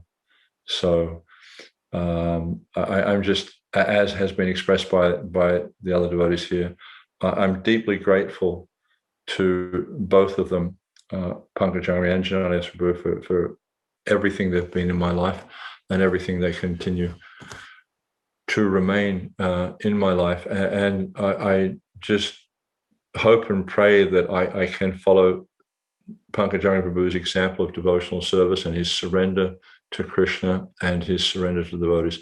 And one other thing that I just wanted to mention, and it was touched on a little bit by Radha Sundari Mataji, is Pankajanghri Prabhu's, he really had that loving, soft-hearted, grandfatherly nature when it came to children. He just seemed to have a genuine affection for children. And I was looking at some photos. I mean, every photo that I've seen posted on Facebook that I've downloaded, and I've got hundreds of photos of Pankajanghri Prabhu, taken many myself, and I've come across some really, really beautiful photos in the last few days. But there was one photo that particularly struck me. I saw the other day. It was Pankajanghri. It was obviously in the UK somewhere. I think he was at the Manor. From memory, the background was the Manor, and he was there with, I assume it was one of his nephews. And he was just looking across at his nephew, sidelong kind of look, and you could just see so much love in his eyes, that he really did have this love for devotees, and love not just for devotees but for people in general. And there's also a story that Kiana Sham from New York told about how there was this homeless man was following. They were walking around New York, and this homeless man was following. And he came up and started to speak to Pankajanghri, and Pankajanghri just spontaneously embraced him. He actually had genuine love for people, and especially this love seemed to come out with children. He really had a lot of deep feelings and just so warm towards children. And it's really important, because I see that with other devotees also. They're so encouraging children, because these children need to take to devotional service, and if they get a good positive influence in their life, just like Janani Vas Prabhu and Pankajanghri Prabhu have offered to Ananda Tirtha and Radha Sundari's two children, there's a good chance that they'll be devotees throughout their life because of this loving influence they've had from these two wonderful grandfathers. So I'm really grateful to both of them for everything that they are for me. That they, you I mean, sorry to be a little bit familiar here, Janani Prabhu, but you guys mean the world to me. You're like the best people I know, and I'm just grateful for everything that you've offered to me, and also to my wife. I mean, you've just been so friendly and open and warm, and never kind of not had time. And I've seen that with everyone.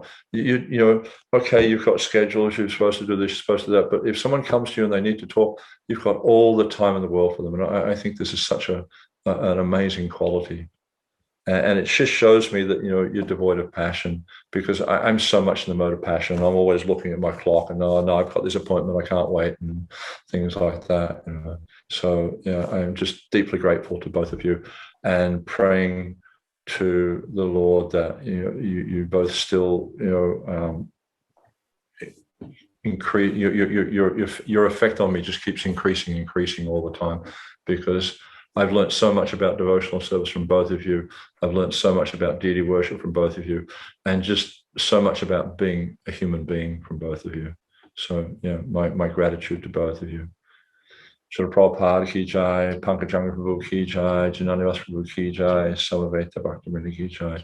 And I'd also like to thank all of the devotees who have joined this meeting. It's really, really wonderful to see all of you gather here to glorify such a wonderful Vaishnava. Thank you. Thank you so much, Nishinga Kavach Prabhu.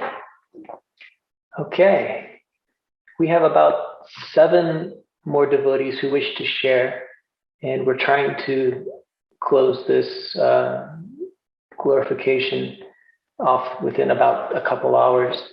And so I'd like to next ask Ramarupa Prabhu, who has another engagement coming up in a moment, to just speak for a couple minutes, and we'll try to keep our offerings within 5 minutes if possible. And after Ramarupa Prabhu, Keshavi Mataji, and then Acharya Nishta Prabhu. Keshavi Mataji?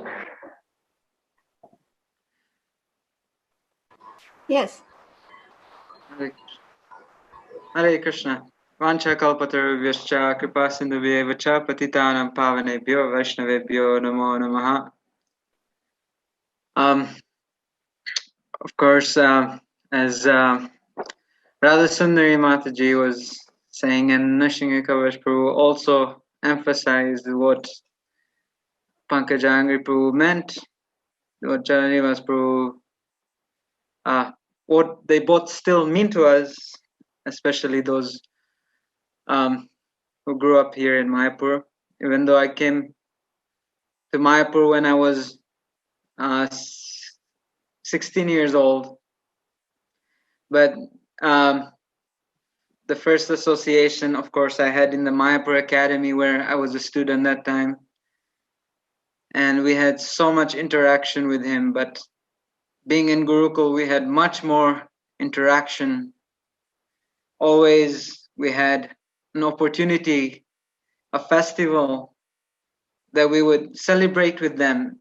Something would be happening in the temple, but the same program, we would also do it in Gurukul, and we would have him, both the Prabhus, come and have a feast. And it would just be amazing how they would interact with all those boys. And it was such an amazing experience. And during my graduation from Gurukul, graduated with 2 of my friends. At that time, Jananivas Prabhu and Pankajanghri Prabhu, they had come to bless us, bless the event.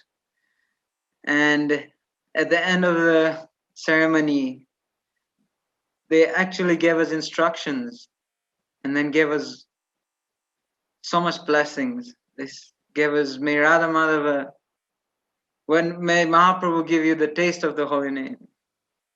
And whenever you're stuck, then you always have us to come and speak to. And I took advantage of that.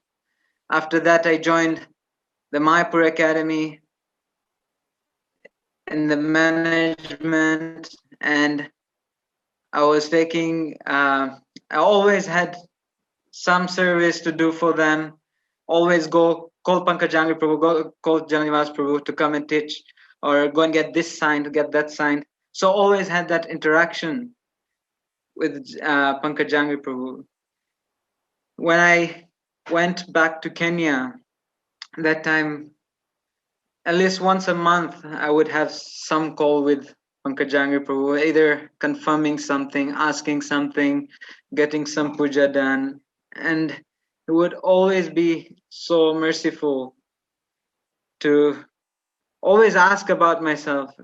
Even though I asked Prabhu, how are you doing? No, you tell me how you're doing. And then recently, of course, when I was in Vrindavan, I got affected with COVID. And I was in Delhi, actually, in quarantine. And one of my god brothers here in Mayapur had requested Pankajanghri Prabhu to pray for me. And the next day, Pankajanghri Prabhu called me, and I was shocked.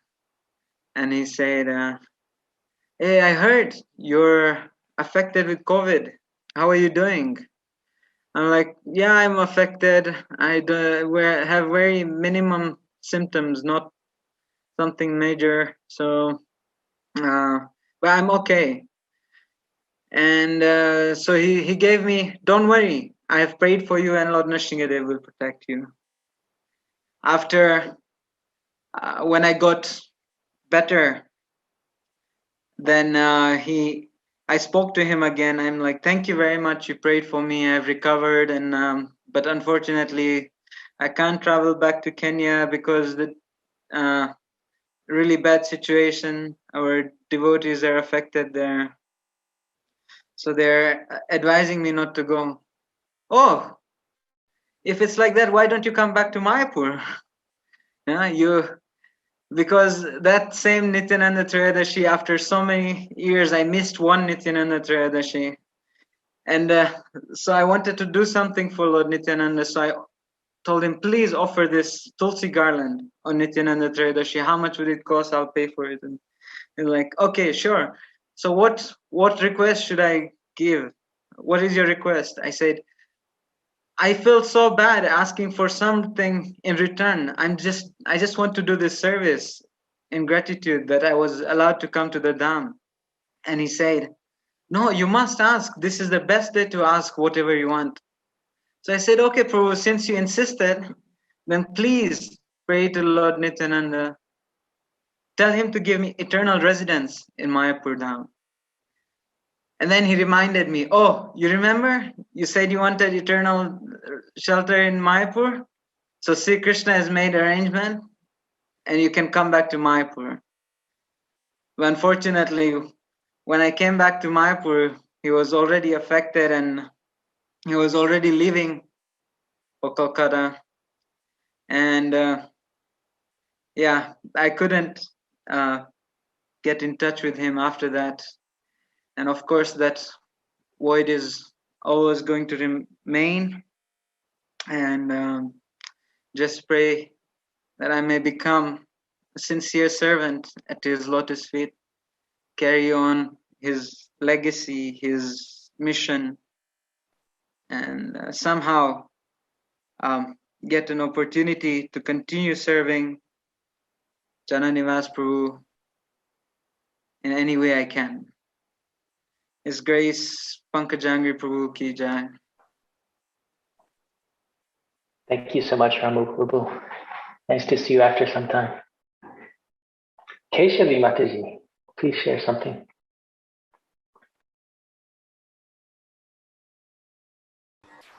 Hare Krishna. Like this. Okay.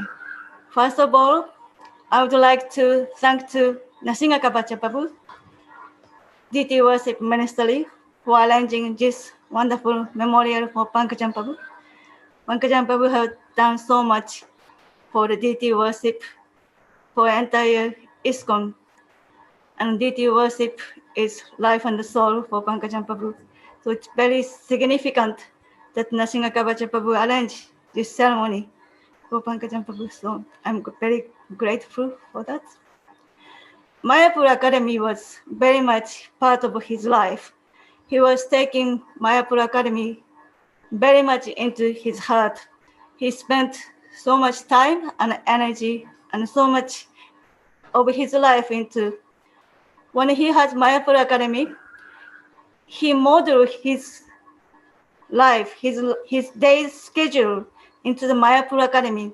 Okay, I have class from this time to this time. So I got to prepare, so he will stop other thing. Then he will read a book, he will go again and again what he was going to do that day.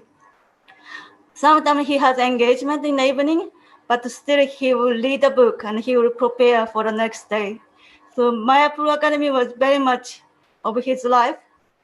During the course going on, especially deity worship, temple worship time, he was so absorbed in Mayapur Academy. He wouldn't think about many other things he had been doing, but then he was always focused. So it was very nice. So now, I want to speak something about essence of Pujari, how Pankajan Prabhu was presenting. He said the Pujari has to have sincere faith. When the Pujari the devotee has sincere faith, the spiritual master will accept him and he will give the proper method of deity worship and mantra. But it's not the end. The Pujari has to progress more. He said, first, the Pujari has to put the tilak, do the sadhana. He has to be very regulated. Before to be Pujari, one has to be proper devotee, proper standard. Then he go to the altar. The altar should be spotlessly clean. And the altar should be very bright. And the altar should be decorated with fresh flowers. Deity has to be very attractive. The relationship with the Pujari and the deity are not just two persons, not just Pujari and deity, but Pujari are going to the altar representing whole devotees who are going to see the deity when the Pujari open the door. So the Pujari has to be conscious when they are decorating the deity, bathing in the deity, worshiping the deity. I am not just me, but I am representing all the devotees who are going to see the deity. So the Pujari has to be very, very conscious what he is carrying on.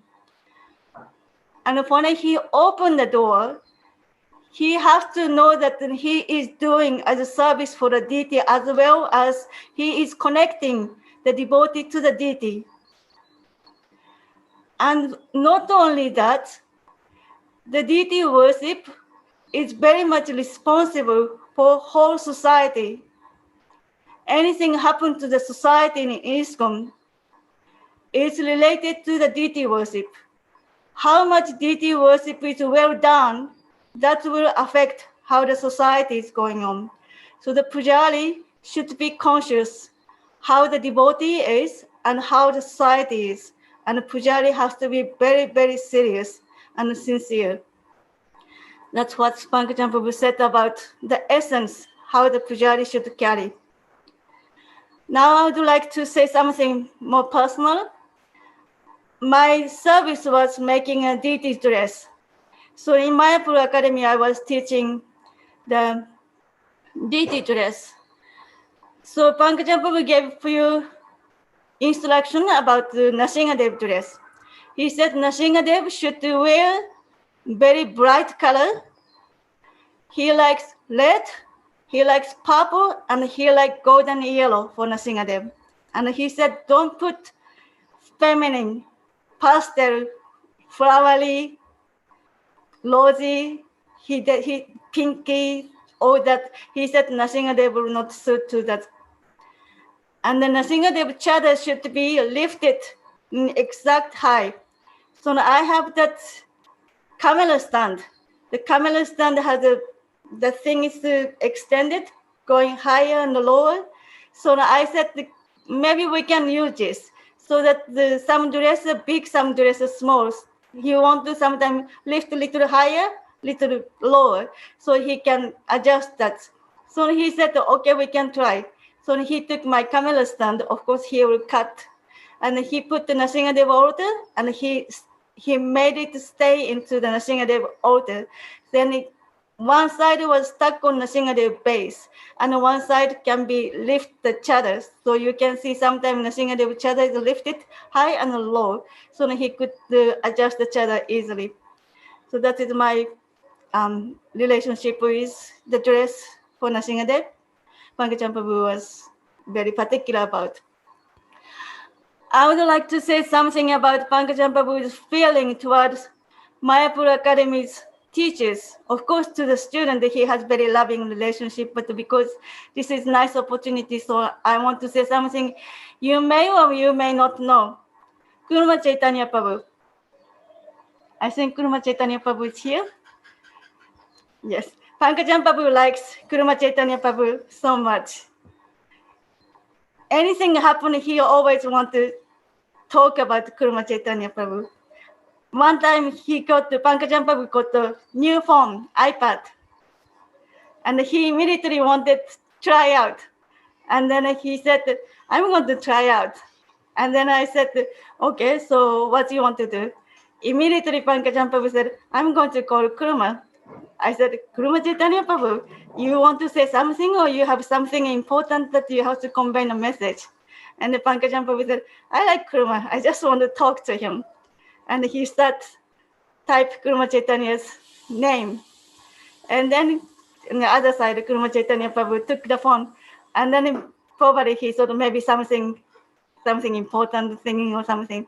And then he said, yes, what's happening? Anything I can do for you? And Pankajan Prabhu said, oh, I just want to see you. I just want to talk with you. And then he wanted to try the video call. That is some years back. He just got the new phone with a video call. He said, I'm going to put in a video call. And then Kurma Chaitanya said, okay. And then Pankajan Prabhu and Kurma Chaitanya Kurma Chaitanya Prabhu was talking in the video call. And then Kurma Chaitanya said, yes, anything I can do for some service or something? And Pankajan Prabhu said, oh, I just got this new phone. I just want to try out. And then Kurma Chaitanya Prabhu said, oh, you got new toy. And then Pankajan Prabhu was laughing, and it was really nice. And then, Kurma Chaitanya Prabhu also go along with it. Oh, okay, Pankajan Prabhu got a new toy, he's happy with it, and he's going to talk with someone, and so nice that then he thought about Kurma Prabhu first to use that phone to talk with and to try out the video, and so it was really loving and so sweet.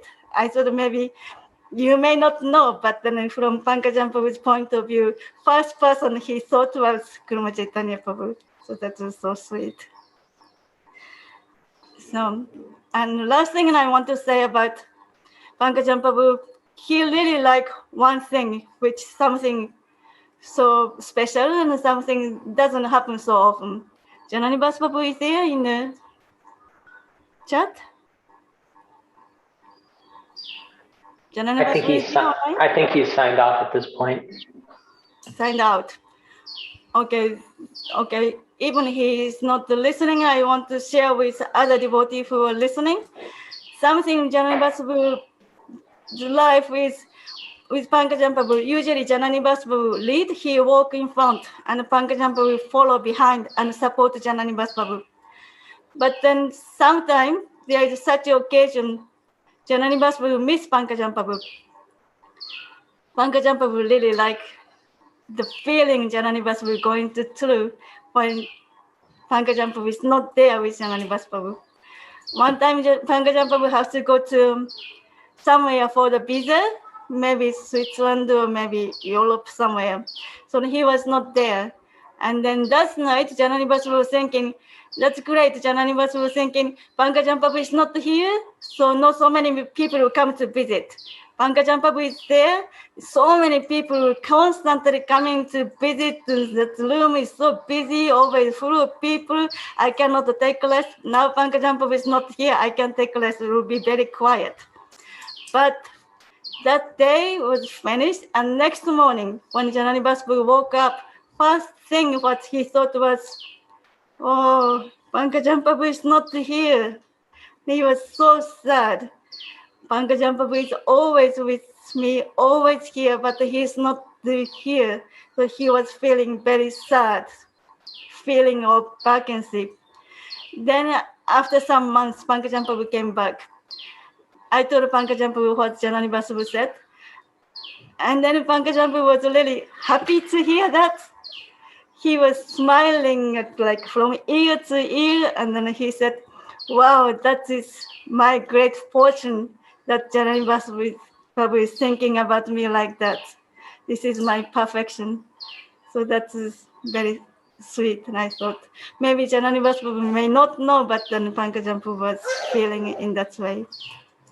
So now, again, I thank you to everybody in the Deity Worship Ministry and the Mayapur Academy students and teachers and facilitators and everyone who was working with Pankajan Prabhu and appreciating Pankajan Prabhu, and today assembled together to glorify him. Thank you very much. Hare Krishna. Thank you, Keshavi Mataji. Thank you so much.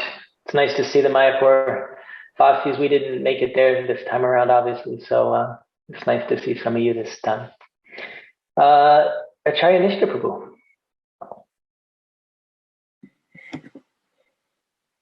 Hare Krishna.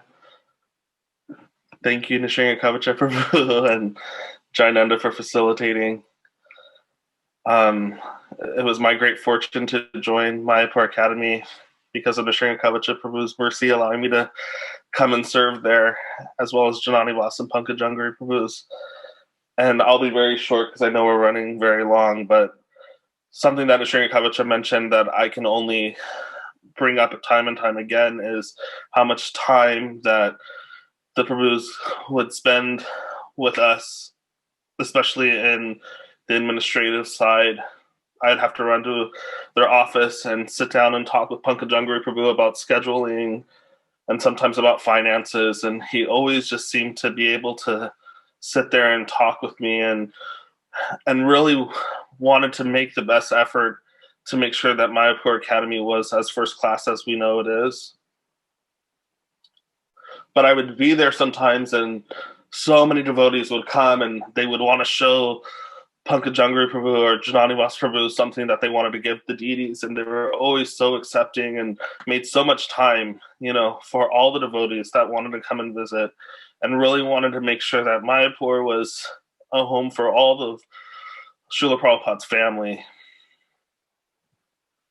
They're such an inspiration because everybody's so busy in Mayapur sometimes, and every day they were sitting at Srimad Bhagavatam class, no matter who was giving the lecture, and they would be sitting, paying attention, and it was just such an inspiration, because we would have to make all of our students, take their marks to make sure that they're at Bhagavatam class, and they truly did live by example. And I guess the last thing that I'll share is, two things, I guess.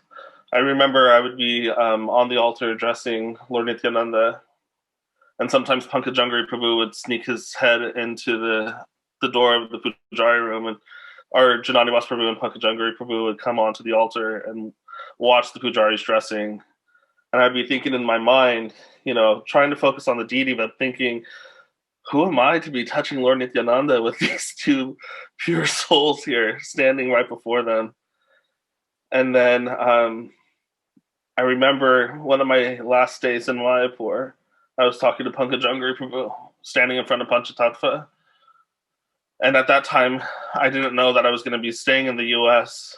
And I asked him, I said, so I'm going to the U.S. for 6 months, and then when I come back, he goes, don't worry, your service will be here.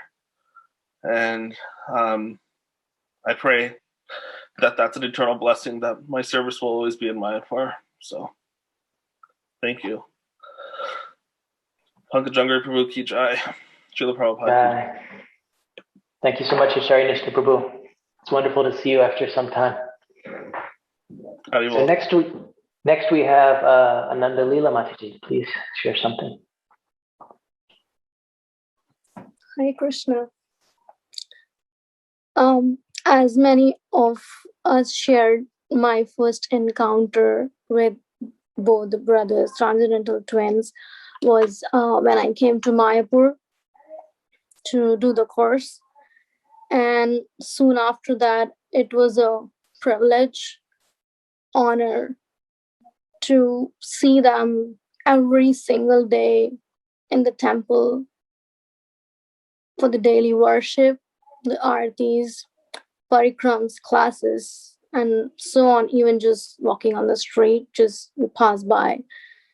I never imagined that that was such a good fortune which was bestowed to me, and I just feel very grateful that I had that honor, that Krishna made that arrangement for me to be able to come to Mayapur and serve here. And one of such occasions, when I started serving in Mayapur Academy, as many of us know, they were part of many of the units. They would come for many of the assessments, and one such occasion was of cooking assessment. They would be giving their valuable feedback. Especially Pankajanghri Prabhu was quite particular in coming and tasting different preparations. On one such occasion, the assessments were done, and the leaves were laid, and then we were serving them prasadam.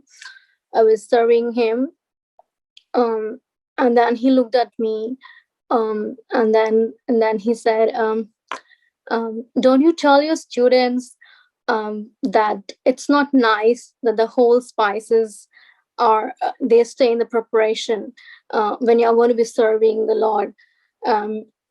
It seemed a clove or a cinnamon was stuck in his mouth, and that kind of spoiled his taste. And he mentioned that to say that Krishna, we are saying he's the Supreme Personality of Godhead, and how we should be serving him personally. We don't want, and he said it would be so uncomfortable for the Lord to have this in his mouth. And I said, yes, Prabhu, I'll take care of that from the next time. And I just want to reflect that all the time we talk about Krishna as being the personality of Godhead, but how do we serve him? How to be personal? These are very, very finer aspects of devotional service, which actually take us closer to Krishna when we are cooking, when we are serving, and doing so many other things. And on another occasion, actually, him and Janani Masru had been not just been in Mayapur Academy. Whenever there was a program in my house, even for a lunch, when invited, they would come. The first one was back many years ago when we had my Deity welcoming program. And after that program, he asked me, why don't you come that year? There was going to be a Bengali course. And then he asked me, why don't you come and teach in the Bengali course? And I was like, I said, I don't speak Bengali and I'm not a Bengali. And he just paused for a moment, and then he said, but still you can come. So just that statement to encourage that it's not that, we can still offer our best, whether we know the language or not. And also I felt that he meant that if I'm in Mayapur, then I should, be able to serve in whatever capacity I can. So I just took it as instruction and an encouragement to be involved in that course as well. That even to this day today, I can't teach in Bengali, but I'm still involved in some way or other. And as some of you might know, this workshop, Mayapur Divine Threads, which we have been serving some of our team members, was also actually started by his encouragement. And just recently we had made few outfits for Narsimadev. And whenever donors would come, and then I would first check with Pankajanghri Prabhu that, this is a request has come and can we make? And usually he always said yes. And on one such occasion, just this past during lockdown, I think October or November, we made one outfit for somebody, some donors, and then we made the outfit. And I took an appointment with him, and I went to his room and showed him. And then he said, yes, you can bring. And I brought the outfit. And he looked very carefully. And I was like, did you like it? And he said, yes, of course. They're very bright colors. And he appreciated that. And then he said, he was so personal. Even I just forgot to ask the donors that if they had any prayer. And he asked, is there anything specific? And I said, no, all it was that the outfit was designed on the verse of Bhagavatam from 7th canto. And I gave him that card, which I had made. And I just said that if you could offer that at the feet of Nrsimhadev. And he said he gladly accepted. And to my, I don't know if I should have said that. And I said, Prabhu, just one request. I may not come on time when the darshan opens. If I can request you to take a picture before they put on so many garlands. When they put on so many garlands, the outfit is not visible. And he just smiled, and then he said, okay, I'll do that. And when I was coming out, I was like, oh gosh, I think I shouldn't have told him that. But anyway, and he was so generous. He took a picture. I don't know if he takes for a camera with him when a phone with him when he is actually dressing, but then he did take a picture of Nrsimhadev and Prahlad Maharaj separately, and then he sent it to me. And from then on, it just happened quite a few times. I was not able to make it at 7:00, and he would take the pictures and send to me. So that was very, very caring. I would say his mood was so generous and caring and compassionate, considerate, that devotees are coming to him, and he wanted to give all his time and attention to them. And just the last thing which I would want to say, in the past few weeks, when he had been sick, and there were a lot of messages and all the announcements going on about his health, it was quite intense. And just the night before he left his body, that night was so difficult for all the Mayapur devotees, I would say, to accept to that. It was raining heavily and thunderstorm. During this season, it always has a thunderstorm season in Mayapur, but this one was very different, very peculiar. And the whole night I couldn't sleep, and I'm sure many of all the Mayapur devotees wouldn't have either. But just that anxiety of, I never actually realized the verse that the most difficult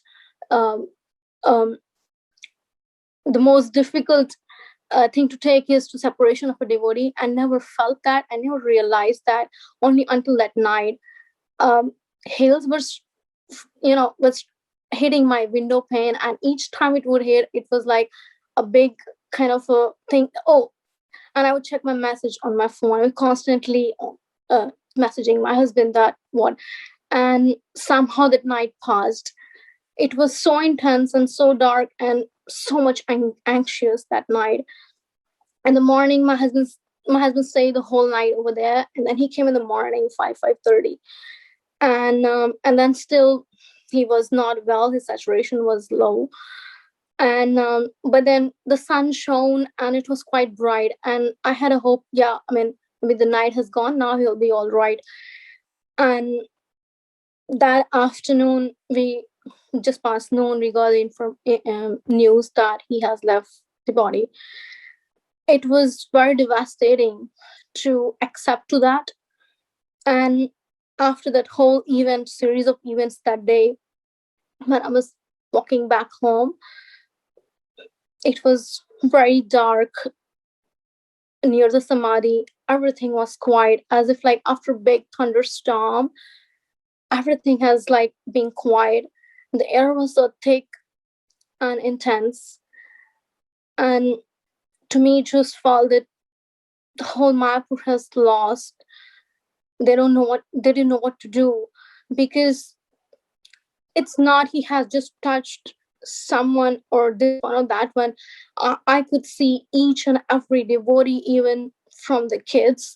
He has seen here 2 or 3 generations, and each one of us had such a intimate relationship with both brothers. That's when I was walking back, it was so dark and the Mayapur was totally silent, quiet. I have never experienced anything like that in my life. And while walking back, I was just reflecting. He has played the perfect example of being surrendered. The 6 points of surrender where Krishna is saying Rakshishati iti Vishvaso, he really had the faith that Krishna will protect him, and Krishna did protect him. And I was just thinking that it's a test for my own spiritual life, that all these philosophies I've been hearing, maybe there's a test that to accept this graciously of this philosophy that Krishna always protects his devotees. And I just pray to Pankajanghri Prabhu that I may have that a bit of a devotion, sincerity, dedication, and the loving service he had towards the deities, to the devotees, and the Holy Dham. Thank you very much. Hare Krishna. Thank you so much, Anandalila Mataji. And now I think we're going to ask Mathuranath Prabhu, our ministry representative from the Philippines, to share a little something. And then I believe we're going to close with Nishinga Kavach after that.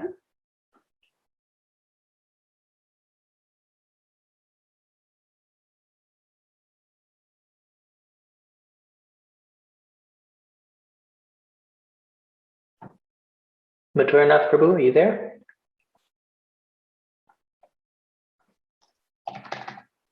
Hare Krishna, sorry. Hare Krishna. Okay. So I was just gonna read something, some of Pankajanghri. Hare Krishna, dear and respected devotees, please accept my humble obeisances. All glories to Transcendental Twins, Jananivas Prabhu and Pankajanghri Prabhu, and all glories to Srila Prabhupada. I feel honored and humbled to be asked to speak and glorify His Grace Pankajanghri Prabhu. With all honesty, I felt so unqualified to speak, especially I have no personal interaction with Pankajanghri Prabhu. All I can share were just my observation from a distance of their actions and gestures and activities. I first heard about Jananivas Prabhu and Pankajanghri Prabhu from one Filipino devotee who formally taught me about deity worship when I received my second initiation. It was 2004 when he is sharing his experience during the installation of Shri Panchatattva. It's the beautiful dancing of our transcendental twins, which he glorified so much that I became overwhelmed, curious, and started the desire to meet them one day. Since last night, I am trying to organize the contents of my glorification to Jananivas Prabhu and Pankajanghri Prabhu. Please forgive me, Jananivas Prabhu, if I can take out your name in my glorification. For me, both of you are non-different from one another, and taking one out in the equation will not give the right result. There is no doubt that both of you will always be connected with each other, and I know Pankajanghri Prabhu will not be happy if I will only glorify him. Going to my point, I try to dig up my emails to my Guru Maharaj because I can still remember that one time I wrote him a letter expressing my desire that I want to follow the footsteps of Jananivas Prabhu and Pankajanghri Prabhu. It was a letter dated November 2006. It was shortly after my first initiation that I wrote that letter. It was a few months after Shri Radha Madhava arrived in Philippines that I had the great desire to worship them, and I shared that to my Guru Maharaj. After a year, I received my second initiation and engaged in the service of Shri Radha Madhava. We can see from here how Jananivas Prabhu and Pankajanghri Prabhu's glories and service was so potent that even an insignificant soul named Mathuranath Das were so inspired by them. Thank you, Pankajanghri Prabhu and Jananivas Prabhu, for inspiring me to pursue and incline myself in deity worship. I would like to also glorify how accommodating our transcendental twins, Jananivas Prabhu and Pankajanghri Prabhu, in relation to answering emails. In spite of their busy service to the deities and devotees in Mayapur, they were still able to extend their mercy by getting in touch with me in emails. I don't remember any emails that was not answered by them. Sometimes Janivas Prabhu answer, and sometimes Pankajanghri Prabhu answers. Thank you so much on that. I'm a very shy person. Sometimes I feel jealous with the devotees who can easily approach Pankajanghri Prabhu and Janivas Prabhu. Some are formally and some are casual. But honestly, I am happy and satisfied just to see their physical presence. I am purified simply by seeing them. Pankajanghri Prabhu doing darshan arti to Lord Nrsingadev and placing the satari to the heads of the devotees for their protection. And Janivas Prabhu offering mirror to Shishir Radha Madhava. Then after Srila Prabhupada Puja, both of them will take darshan of Shishir Radha Madhava and Ashasakis. Then they are so humble, sitting quietly in the corner of Panchatattva, in the Panchatattva extension, attending Srimad Bhagavatam. Such scenarios I am always excited to see whenever I visit Srida Mayapur. Again, from the bottom of my heart, I would like to thank you, Janivas Prabhu and Pankajanghri Prabhu, for teaching me proper archana and empowering us to share the knowledge and experience was accumulated while studying in Mayapur Academy. In relation to empowerment during graduation, our batch was so happy and feel a little proud when Pankajanghri Prabhu mentioned that our batch is the best batch. But when I got the chance to attend the succeeding graduation, he said the same thing, that this batch is the best batch. And now it's clear to me that one of the glories of Pankajanghri Prabhu is he empower, motivate, and inspire devotees to continue Deity Seva as we return to our respective places. His Grace Pankajanghri Prabhu Ki Jai. Hare Krishna. Your aspiring servant in service of your God brother, His Holiness Giridhari Swami, Mathuranath Das.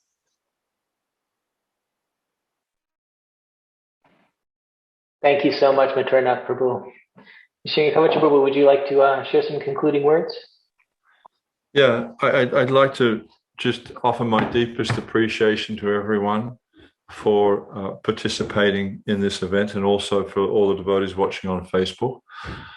And I know I speak for all of us that both Janivas and Pankajanghri Prabhu mean so much to all of us, and I think there is such love for both of them around the world. Wherever they went, they would always, be accepted with open arms, and never, Pankajanghri Prabhu never, Janivas never get involved in the politics. Just they're very accepting of everyone. They're very loving, and they're very friendly, etc.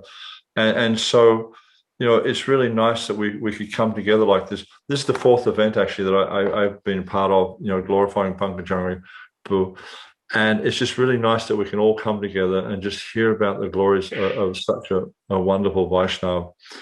And just in closing, just the last thing I'm ever going to say to Pankajanghri, because I'll keep talking to him and praying to him. But the last thing he wrote to me, and I would just like to say that back to him, is just thank you. 1,000 times thank you, Prabhu. It's just, everything you've done for me personally, everything you've done for the devotees in ISKCON, and just the person you are is an inspiration to me. You've touched my life in so many different ways, and also the life of my wife, and for that I'm deeply grateful. So thank you very much for Prabhupada Ki, Samaveta Bhakti Ki, Pankajanghri Prabhu Ki Jai, Janivas Prabhu Ki Jai, Nitai Gaur Premanandi. All glories to the Lord.